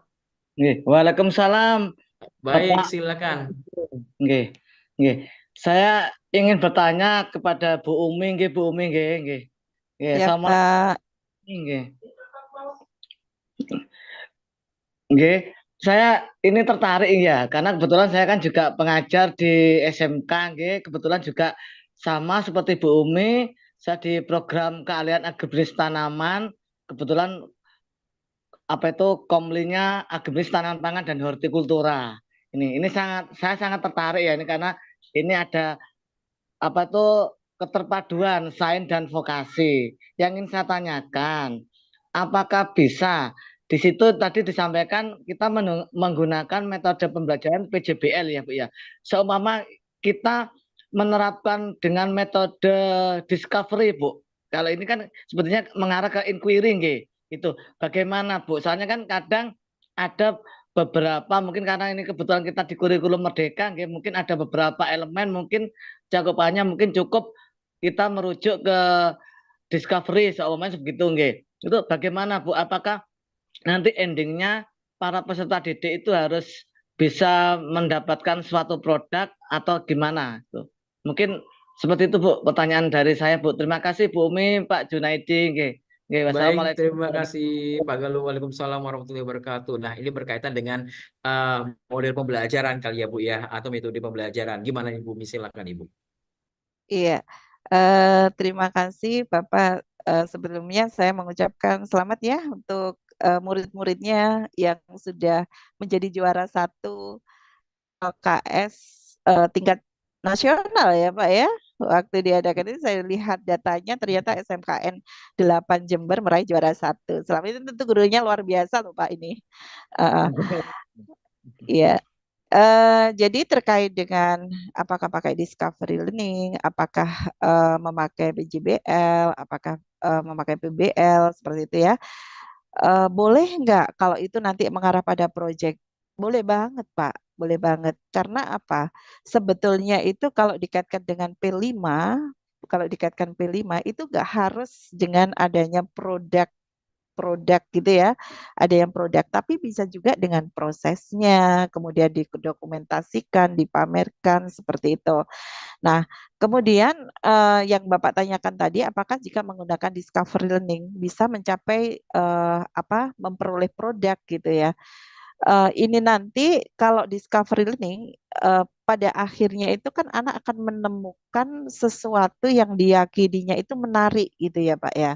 Nah, Bapak tinggal membuat tantangan untuk murid-muridnya dari penemuan yang sudah dia lakukan atau sudah dia temukan gitu waktu discovery learning gitu, itu berikan tantangan apa yang bisa, inovasi apa yang bisa kamu lakukan dari sini gitu.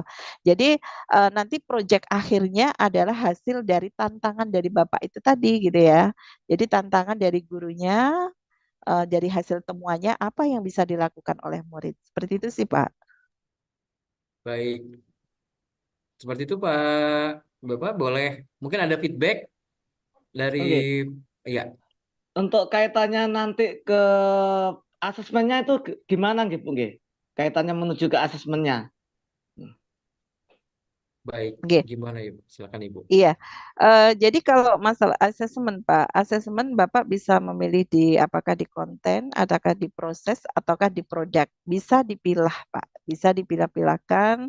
Kalau misalkan Bapak di awal sudah membuat sintaknya discovery learning, berarti Bapak bisa memilih di konten sama proses ya Pak ya, di konten sama proses. Nah, kalau ingin menilai suatu produk murid itu juga sangat bisa dari tantangan Bapak yang Bapak kembangkan tadi, murid-murid yang memiliki inovasi, hasil inovasinya itu yang menjadi produknya. Tentu saja ini akan menjadi memiliki rubrik tersendiri, Pak, nanti memiliki rubrik sendiri antara rubriknya di asesmen untuk proses, untuk konten maupun di produk seperti itu, Pak. Jadi biasanya saya melakukannya juga sendiri-sendiri gitu ya. Jadi ada penilaian proses, ada penilaian produk, ada penilaian konten seperti itu. Ya. Baik, demikian Pak Galuh. Mungkin ada feedback kembali dari Pak Galuh untuk lanjutan atau sudah cukup jelas Bapak? Sangat cukup jelas Bapak. Terima kasih Ibu Umi dan Pak Junaidi nggih. Matur Baik, panuwun. Sama-sama. sama-sama Bapak. Wah, luar biasa. Memang dengan model pembelajaran apapun mungkin bisa dikreasikan ya Ya, Bu ya untuk ya betul. kegiatan vokasi itu sendiri. Oke, kebetulan di sini sudah ada yang bertanya, Bapak Raisen juga. Nah, Pak Solahuddin, silakan Pak Solahuddin. Terima kasih atas kesempatannya Pak Novi. Sebelum saya bertanya, saya boleh elaborasi sedikit tadi ya diskusinya dengan Pak Galuh nih. Ya, Ya, silakan Pak. ya Pak Galuh, jadi penentuan model pembelajaran dan lain sebagainya memang kembali yang harus diperhatikan di langkah awal itu adalah memperhatikan dulu tujuan pembelajarannya apa gitu ya. Jadi tujuan pembelajarannya itu kan nanti ada apa ya, kalau kita dulu kenal dengan taksonomi Bloom itu kan ada KKO-nya ya. Di KKO-nya itu mau mencapai apa sih gitu anak-anak gitu. Kalau cukup dengan discovery ya sudah, dengan discovery saja gitu. Yang jadi catatan itu adalah kalau seandainya tujuannya itu, sorry, tujuan Udah. pembelajarannya itu sampai dengan C5 atau C6, tapi dicapainya dengan discovery kayaknya agak susah tercapai gitu. Jadi sekali lagi harus langkah yang pertama adalah memperhatikan terlebih dahulu tujuan pembelajarannya. Dari tujuan pembelajarannya nanti baru tinggal dilihat tantangan anak-anak ini mau dibuat diferensiasinya seperti apa, terus kemudian model pembelajarannya ditentukan sampai dengan asesmennya nanti seperti apa. Jadi asesmennya juga tidak harus semuanya produk gitu ya. Kalaupun toh dengan apa namanya hasil discovery dia saja sudah tercapai tujuan pembelajaran, ya sudah selesai gitu. Jadi itu yang harus sama-sama kita perhatikan ya. Tapi memang menariknya di kurikulum Merdeka itu kontennya memang dibuat sedikit dengan harapan pembelajarannya menjadi matang gitu. Makanya kalau hanya nyampe di discovery sangat sayang sekali gitu ya kalau kemudian tidak dibarengi dengan menghasilkan produk atau juga dengan problem solving dan seterusnya. Itu kenapa kurikulum Merdeka lebih ditekankan pembelajarannya itu berbasis project atau pembelajarannya itu adalah yang problem solving gitu kan, pembelajaran berbasis masalah gitu, karena memang waktu yang disediakannya sangat panjang untuk konten-konten yang disederhanakan itu untuk Pak Galuh ya. Kemudian yang ingin saya tanyakan adalah ini tadinya saya berharap ada banyak inspirasi nih bagaimana bisa menghadirkan pembelajaran vokasi tapi lebih ke mengoptimalkan aset di sekitar kita gitu ya. Kalau aset sumber daya manusia dengan menghadirkan guru ataupun juga karyawan ada di sekolah mungkin mudah dicapai ya.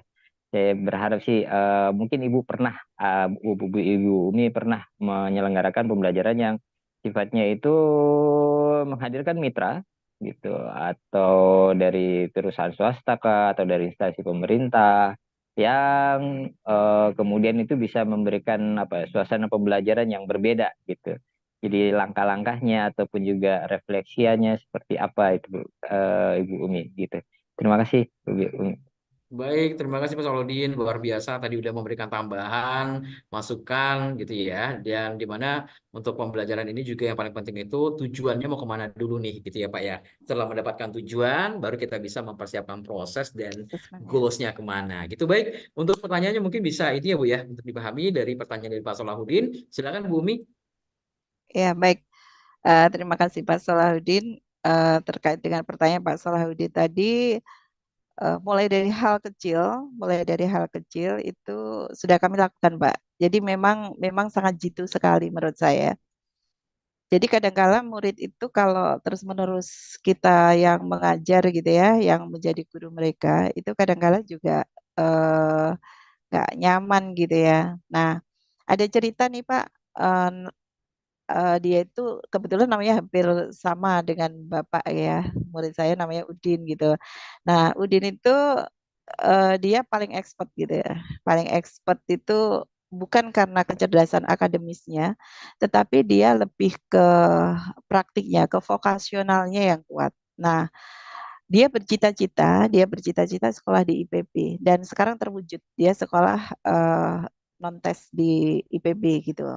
Nah, sebelum dia itu masuk IPB, Bapak, waktu dia kelas 3 saya coba karena begini, saya pengajar mata pelajaran produktif, tapi tidak begitu expert di bidang produktif gitu. Sehingga eh, kadangkala saya minta bantuan murid-murid saya, kakak kelas di atasnya gitu ya, untuk memberikan pemahaman. Saya lihat murid saya itu kok bagus ya, dia itu ketika praktik gitu. Akhirnya saat itu membuat kompos, Bapak, membuat kompos. Jadi mulai dari awal sampai akhir itu ketika melakukan refleksi di akhir jenjang gitu, dia begitu menarik dan mudah dipahami gitu ya, mudah dipahami. Akhirnya saya uji cobakan ke adik kelasnya gitu ya. Nah, ketika saya menjelaskan kompos dengan desain-desain yang bagus, dengan gambar-gambar yang bagus, dengan tata letak yang bagus dan seterusnya, ternyata kalah loh, Pak, dengan murid kakak kelasnya yang bercerita secara natural, menceritakan pengalamannya bagaimana praktik baiknya dia dalam membuat kompos. Nah, itu yang pertama. Kemudian yang kedua, Bapak, eh, orang tua atau wali murid kami itu banyak yang dari unsur petani gitu ya.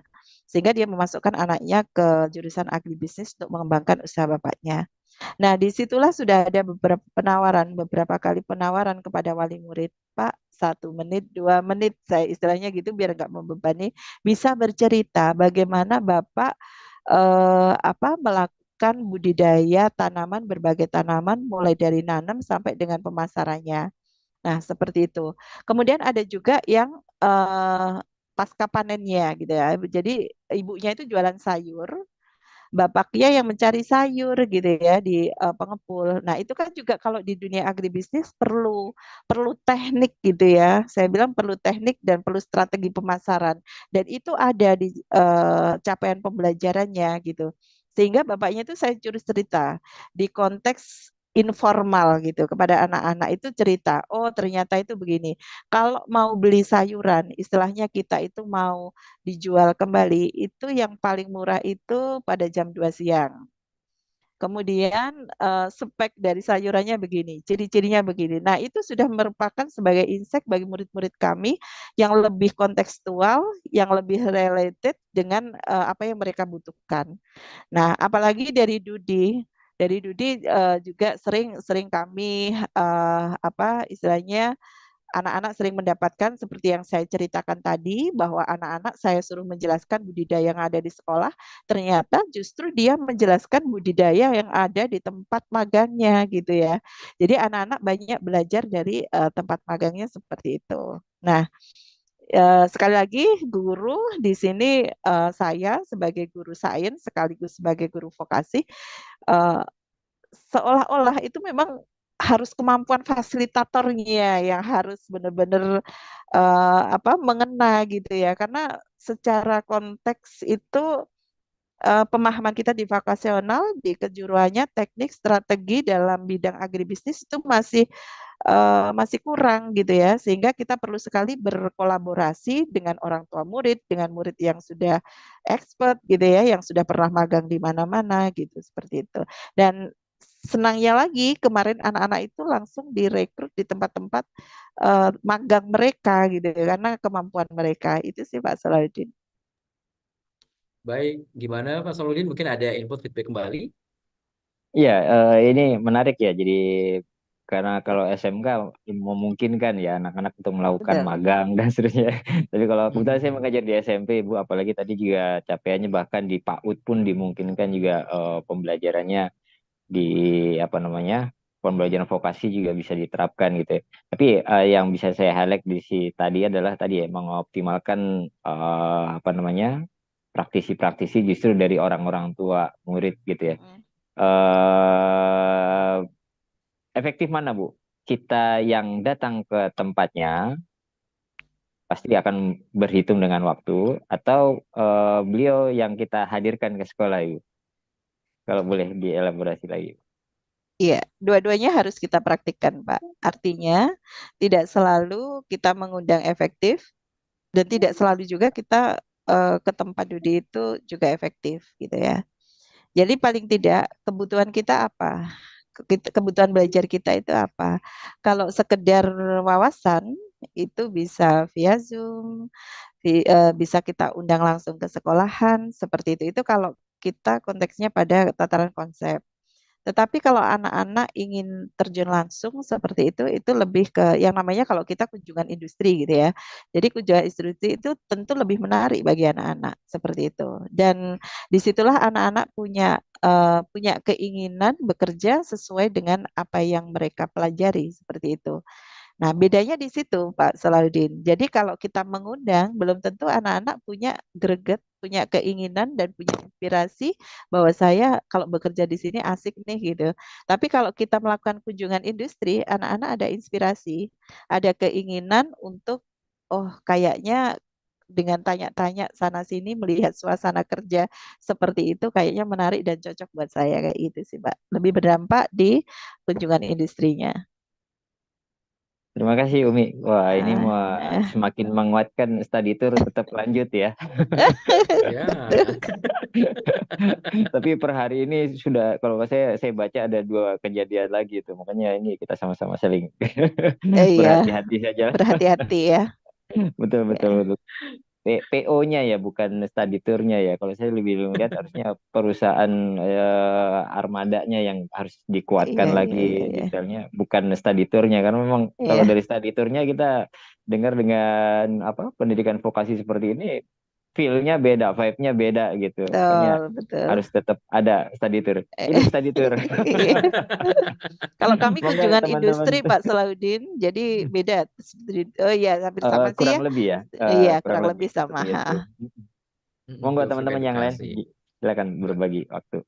Baik, terima kasih Pak Salahuddin, luar biasa. Memang kalau kita berbicara mengenai kunjungan langsung, mungkin itu bisa lebih efektif ya Bu ya. Karena anak-anak juga Betul. bisa langsung terjun langsung, bisa langsung melihat secara langsung apa yang dilakukan. Nah, kemudian ini juga ada pertanyaan tadi Bu. Jadi bertanya-tanya juga sih di saya gitu Ibu. Kira-kira kalau kita perhatikan, apakah di vokasi dan juga sains ini bisa diberlakukan kepada anak-anak berkebutuhan khusus atau ABK Ibu? KBK ya. Iya, betul. Iya. Jadi kebetulan kalau di sekolah kami masih bukan tidak menerima, tapi belum ada anak-anak yang ABK masuk ke sekolah kami. Tetapi rata-rata di sekolah SMK itu kecenderungannya minat belajarnya itu lebih rendah daripada untuk anak-anak di SMA. Seperti itu. Kenapa kok seperti itu? Karena anak-anak yang masuk ke SMK itu kelanjutannya adalah di kepekerjaan, tetapi kalau anak-anak yang SMA itu melanjutkan ke kuliah seperti itu. Sehingga ini sangat berhubungan dengan minat minat belajar mereka gitu ya, bahwa mereka itu sebetulnya belajarnya ya harus seperti orang bekerja. Sehingga di P5 kalau di SMK itu ada yang namanya kebekerjaan seperti itu khusus di SMK.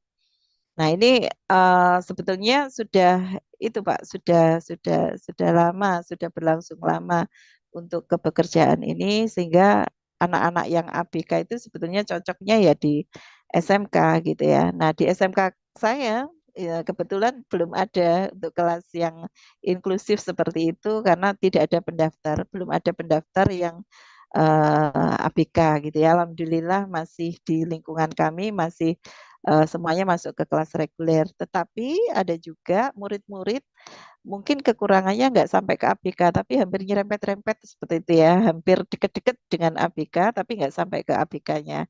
Nah, itu pun juga masih bisa ditoleransi mengikuti untuk kelas-kelas reguler, Pak. Jadi di kelas-kelas reguler itu dengan kita deteksi, kita ketahui mereka lebih lebih apa ya?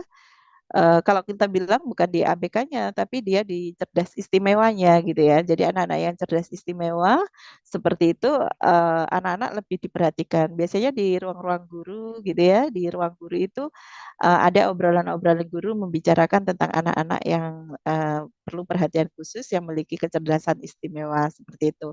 Sehingga bagaimana supaya mereka tetap bisa sekolah, tetap bisa mengikuti kegiatan reguler, dan sejauh ini di sekolah kami belum ada kelas-kelas inklusif seperti itu, Pak.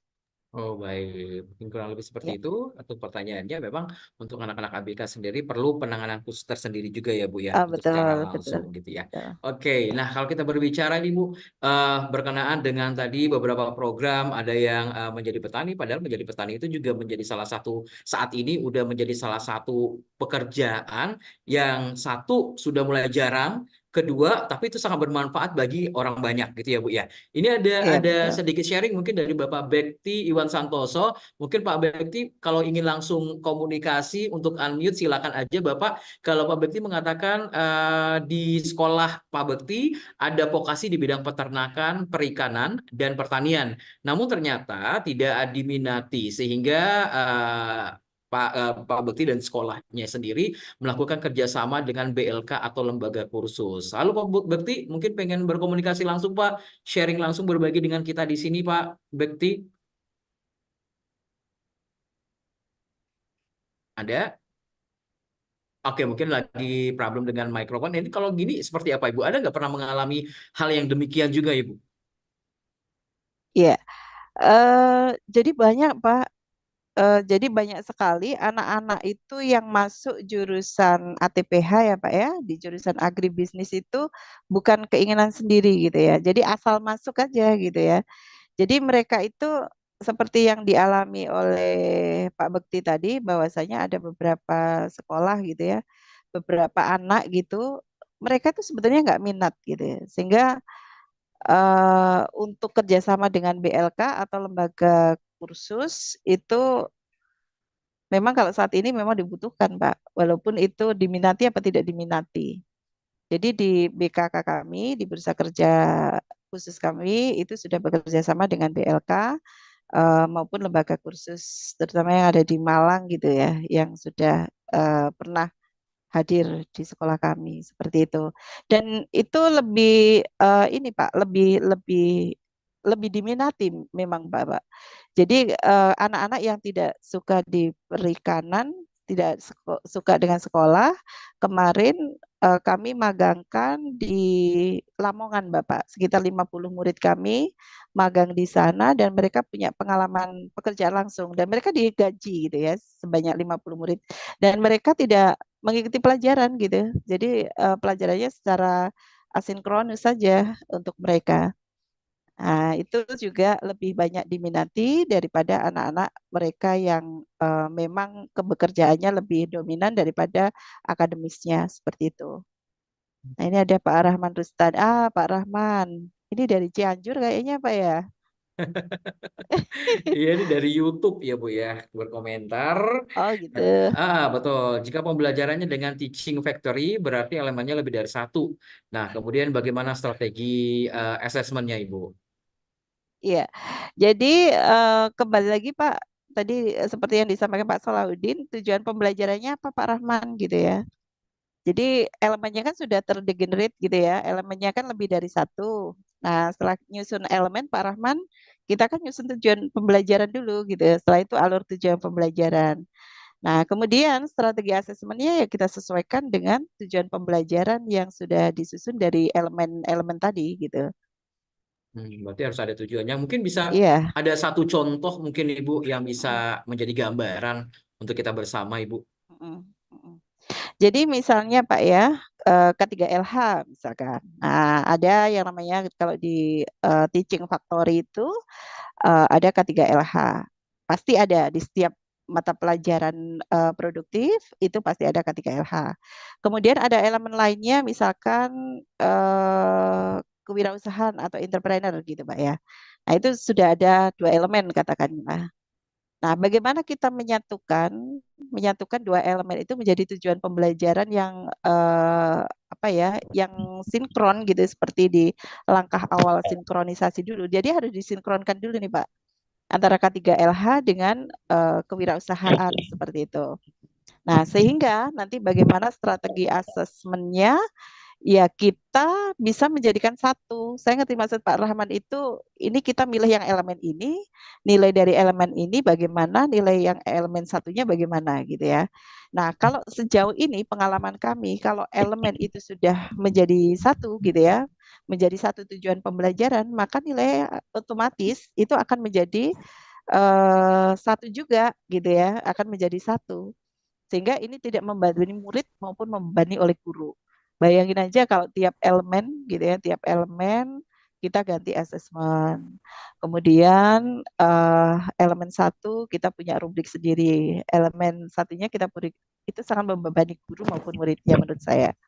Seperti itu. Sehingga kurikulum merdeka itu kan memudahkan, tidak membebani seperti itu.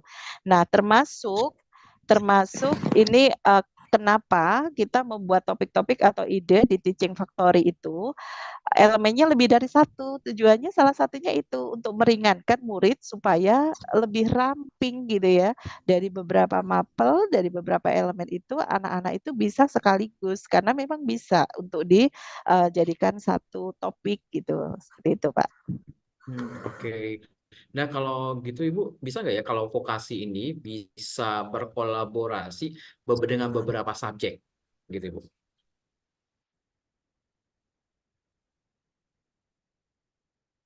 Halo Bu, apa cukup jelas? Cek cek. Saya belum kedengaran suara Bu Umi, Ibu. Mohon maaf. Atau di saya belum terdengar suara Ibu Umi. Iya, Bapak, terdengar? Oke, oke, sudah terdengar Ibu. Nah, tadi pertanyaan saya tadi Bu, apakah bisa ini dengan advokasi dan dikolaborasikan dengan beberapa subjek Ibu? Iya.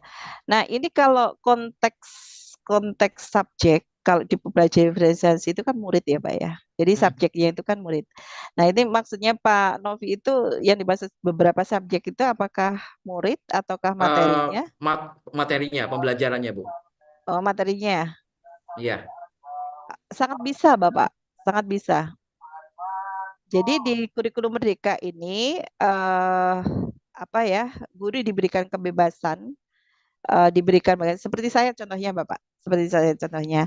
Saya satu guru ya Pak ya, tetapi mengajar 5 mata pelajaran yang satu sama lain terkoneksi.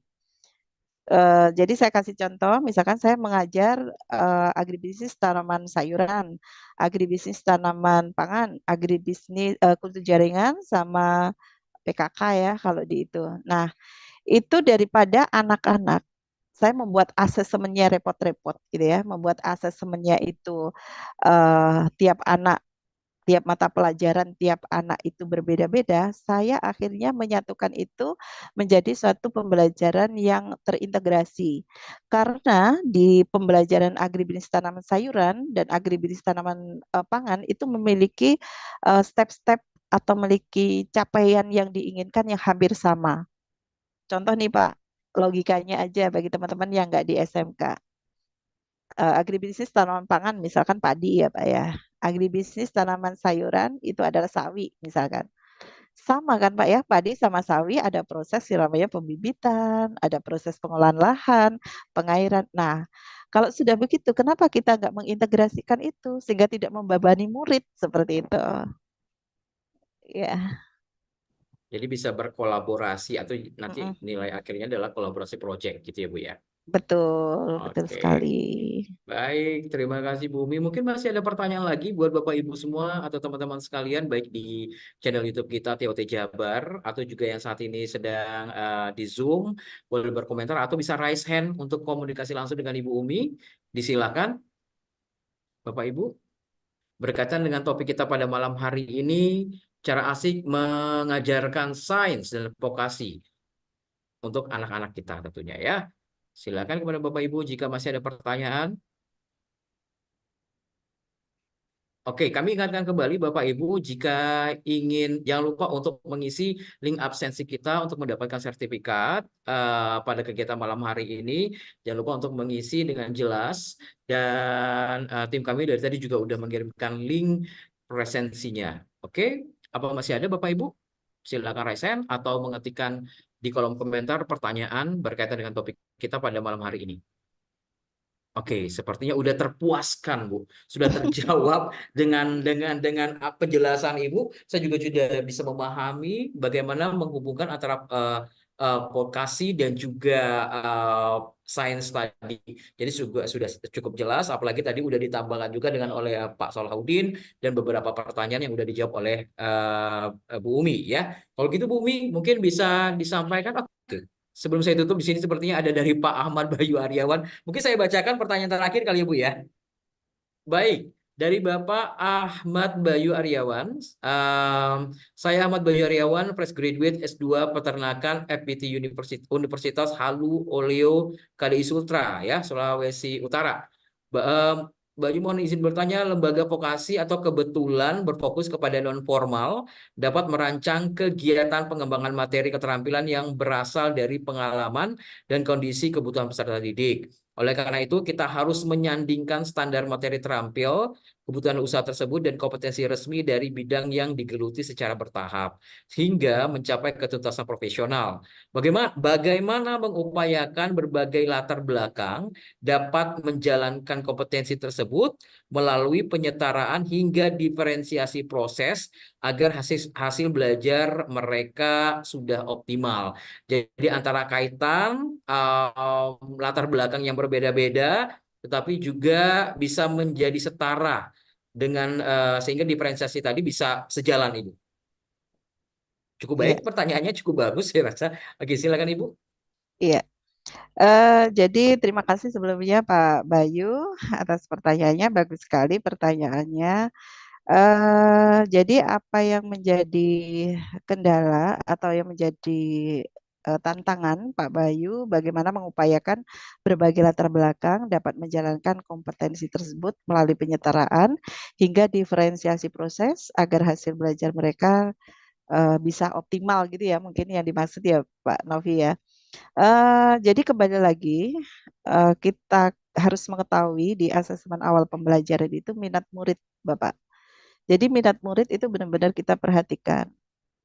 Nah, kalau sudah ketahuan nih kompetensinya apa, kalau saya cerita tadi itu, oh ternyata hari ini kondisi anak-anak si A itu ingin perawatan tanaman, yang satu pemupukan, yang satu irigasi, yang satu pengen mempraktekkan bagaimana caranya membumbun, yang satunya bagaimana pasca panen, bagaimana mereka cara memanen tanaman ini, seperti itu. Nah, apa ya, sehingga kita sebagai guru harus benar-benar menyediakan sumber belajar gitu ya, menyediakan sumber belajar yang related dengan kebutuhan murid gitu, lewat asesmen pembelajaran itu, sehingga anak-anak itu katakanlah puas gitu ya, puas setelah dia, oh ternyata kebutuhan belajar saya itu hari ini terpenuhi dan itu nggak selalu sama loh Pak Novi, tiap harinya itu kita menyediakan sumber belajar yang bermacam-macam. Tapi alhamdulillah untuk sekolah kami itu menyediakan beberapa komoditas yang sudah siap untuk sebagai sumber belajar.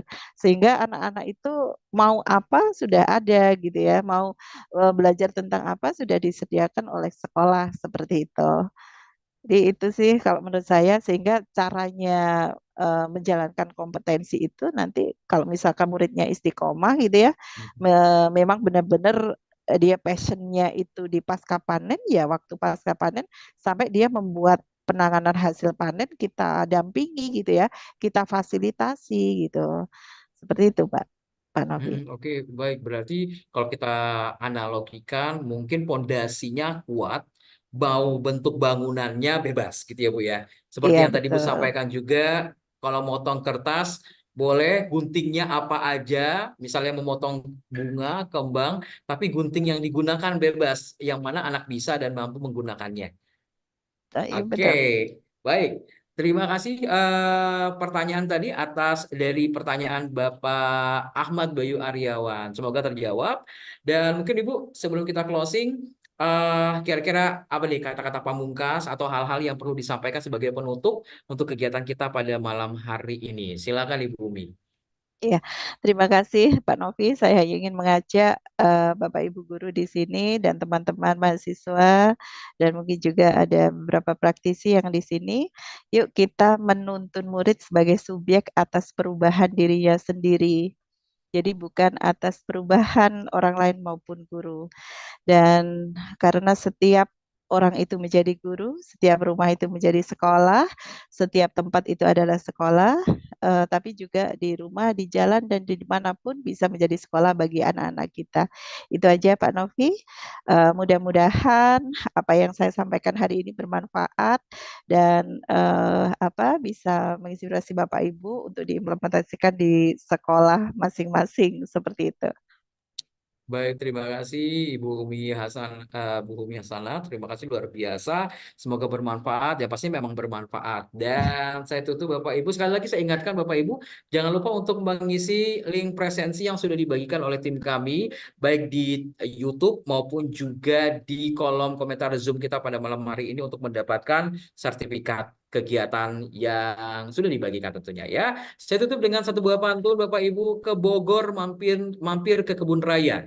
Jangan lupa Cakep, membawa makanan yang nikmat. Terima kasih untuk cakep. peserta dan pembicara. Semoga berkah segala ilmu yang didapat. Amin ya rabbal alamin. Amin. Terima Ya Ya kasih Rabbi. Bu Rabbal Umi. Alamin. Saya Sama-sama, Pak. kembalikan kepada Pak Salahuddin sebagai MC kita malam hari ini. Silakan Pak. Ya, terima kasih Pak Novi Junaidi yang sudah membawakan acara malam hari ini dengan cukup atraktif ya, dan semua juga terfasilitasi dengan baik. Dan terima kasih juga buat Umi yang Ibu Umi ya, Ibu Umi karena sudah membawakan materi juga cukup insightful ya, banyak hal yang bisa kita pelajari dari pembelajaran di SMK, tapi juga nantinya bisa juga kita adopt untuk pembelajaran di level ataupun jenjang-jenjang yang lainnya. Ibu Bapak sekalian, memang kondisinya saat ini sebagaimana kita ketahui juga lagi rame-ramenya dengan kenaikan UKT dan seterusnya ya. Ini dikhawatirkan juga nanti akan menambah apa namanya, jadi tingkat anak SMA ataupun SMK melanjutkan ke perguruan tinggi itu sudah lumayan tinggi juga ya. Dikhawatirkan juga hal ini juga akan makin memperparah kesenjangan itu. Sehingga dengan pendidikan vokasi yang tepat guna dan juga yang sesuai dengan kebutuhan industri dan lain sebagainya, anak-anak juga bisa mengoptimalkan itu ya. Jadi tidak, kalau jika seandainya peluang untuk melanjutkan ke perguruan tingginya belum memungkinkan, dia bisa melakukan mengoptimalkan pengalaman belajarnya dengan dari pendidikan vokasi yang dia dapat di sekolah untuk kemudian membuka usaha ataupun juga masuk ke dunia kerja. Dari situlah kemudian dia bisa memiliki kesempatan untuk bisa mengenyam pendidikan yang lebih tinggi lagi gitu. Dan sekali lagi Bapak sekalian, peran ataupun juga kemitraan seperti tadi sudah disampaikan ya, dunia usaha dan industri itu memang mereka juga mendapatkan dorongan ya. Jadi seperti yang di pembukaan tadi saya sampaikan, di sekolah saya mendapatkan kesempatan dihadiri dari Boswa Insurance gitu. Dan memang dari pemaparannya disampaikan mereka ada penekanan dari OJK untuk melakukan literasi keuangan. Nah, itulah kenapa kemudian saya dari tadi berharap muncul banyak insightful dari rekan-rekan mungkin yang punya pengalaman bisa menghadirkan dunia usaha atau juga perusahaan-perusahaan atau juga lembaga-lembaga itu ke sekolah, mendekatkan atau juga bermitra dengan sekolah, syukur-syukur gitu ya. Sehingga apa? Ketemu nantinya gitu ya. Sekolah yang memfasilitasi siswa-siswinya untuk mendapatkan pembelajaran vokasi, dan juga dunia usaha juga yang mendapatkan penugasan untuk memberikan literasi terkait dengan profesi ataupun juga bidang yang mereka tekuni. Nah, ini nantinya akan diharapkan mampu menghasilkan pelajar-pelajar yang memang memiliki pengalaman ya, tidak hanya sekedar teori, tidak hanya sekedar uji coba saja, tapi memang benar-benar masuk di dunia kerja gitu, ataupun juga masuk di dunia industri, sehingga tepat guna nantinya, daya serapnya juga semakin tinggi. Gitu. Itu Ibu Bapak sekalian, luar biasa materi kita pada malam hari ini. Semoga bisa memberi inspirasi, semoga juga berkah buat pemateri dan juga semua kita yang bisa meluangkan waktu ini untuk kemudian kita terapkan ke sekolah masing-masing. Baik Ibu Bapak pendidik hebat dimanapun berada, seperti yang tadi disampaikan oleh Pak Novi juga, diingatkan bahwasanya semuanya untuk segera mengisi presensi dengan tepat, dan presensi insya Allah akan kita jadikan sebagai panduan untuk menerbitkan sertifikat, ya. Dan tadi ada juga bertanya apakah langsung, jadi sertifikatnya masih diolah dulu karena yang mengeluarkan atau isusnya itu dari Telkom University, maksimal H+5 di jam kerja. Nanti Ibu Bapak sekalian yang belum tergabung di WA Group TOT Jabar, saya undang juga untuk tergabung di WA Group karena informasi-informasi update terkait kegiatan TOT Jabar ada di WA Group, termasuk juga materi dan juga link untuk mengecek secara mandiri sertifikat Ibu Bapak sekalian, dan semuanya nanti jika Ibu Bapak sekalian mengikuti kegiatan-kegiatan secara rutin, setiap kegiatan yang diikuti sertifikatnya akan terdokumentasikan dengan baik, tinggal di-download saja sesuai dengan nama dan juga nomor telepon atau email yang sudah didaftarkan gitu. Bapak sekalian, saya pada kesempatan kali ini juga saya ucapkan terima kasih kepada Steko University yang sudah mendukung acara TOT Jabar serta Perkumpulan Teacher Planner Indonesia Cerdas, dan juga saya ucapkan terima kasih juga kepada IGI Kota Bogor yang selalu bekerja sama dengan TOT Jabar dalam menyelenggarakan webinar rutin tiap Rabu malam. Tak lupa pula saya ucapkan terima kasih kepada seluruh kru dari TOT Jabar, Ibu Ari, ya founder kita yang saat ini juga sedang masih multitasking ya karena memang mengikuti kegiatan-kegiatan yang lainnya juga. Ada Bu Amel, Pak Joko, dan juga Pak Ridwan. Dan tak lupa pula saya ucapkan terima kasih kepada Ibu Bapak sekalian yang senantiasa hadir setiap Rabu malam. Semoga ilmunya bermanfaat dan jika memungkinkan juga mengundang rekan-rekan yang lain untuk bisa bergabung di sini, saling berbagi, saling berkembang bersama ya, sharing and growing together sebagaimana mutu daripada IGI gitu. Dan kami undang juga Ibu Bapak sekalian untuk tergabung di platform Mereka Mengajar, ini platform dari Kemendikbud agar kita semuanya terkoneksi dalam komunitas-komunitas praktisi, komunitas-komunitas belajar, untuk selalu mengupgrade diri. Dan kami juga di link chat Zoom maupun chat YouTube juga menyertakan link untuk bergabung di perkumpulan ataupun juga di organisasi profesional baik PTIC maupun juga ID. Gitu.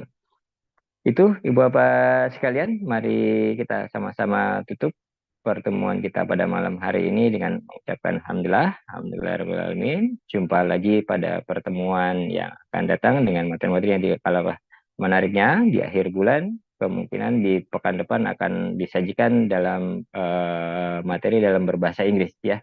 Kita sama-sama mengasah bahasa Inggris di pertemuan pekan depan. Jumpa lagi pertemuan yang akan datang, dan Assalamualaikum warahmatullahi wabarakatuh. Terima kasih Ibu Mi dan Pak Novi, Bapak sekalian.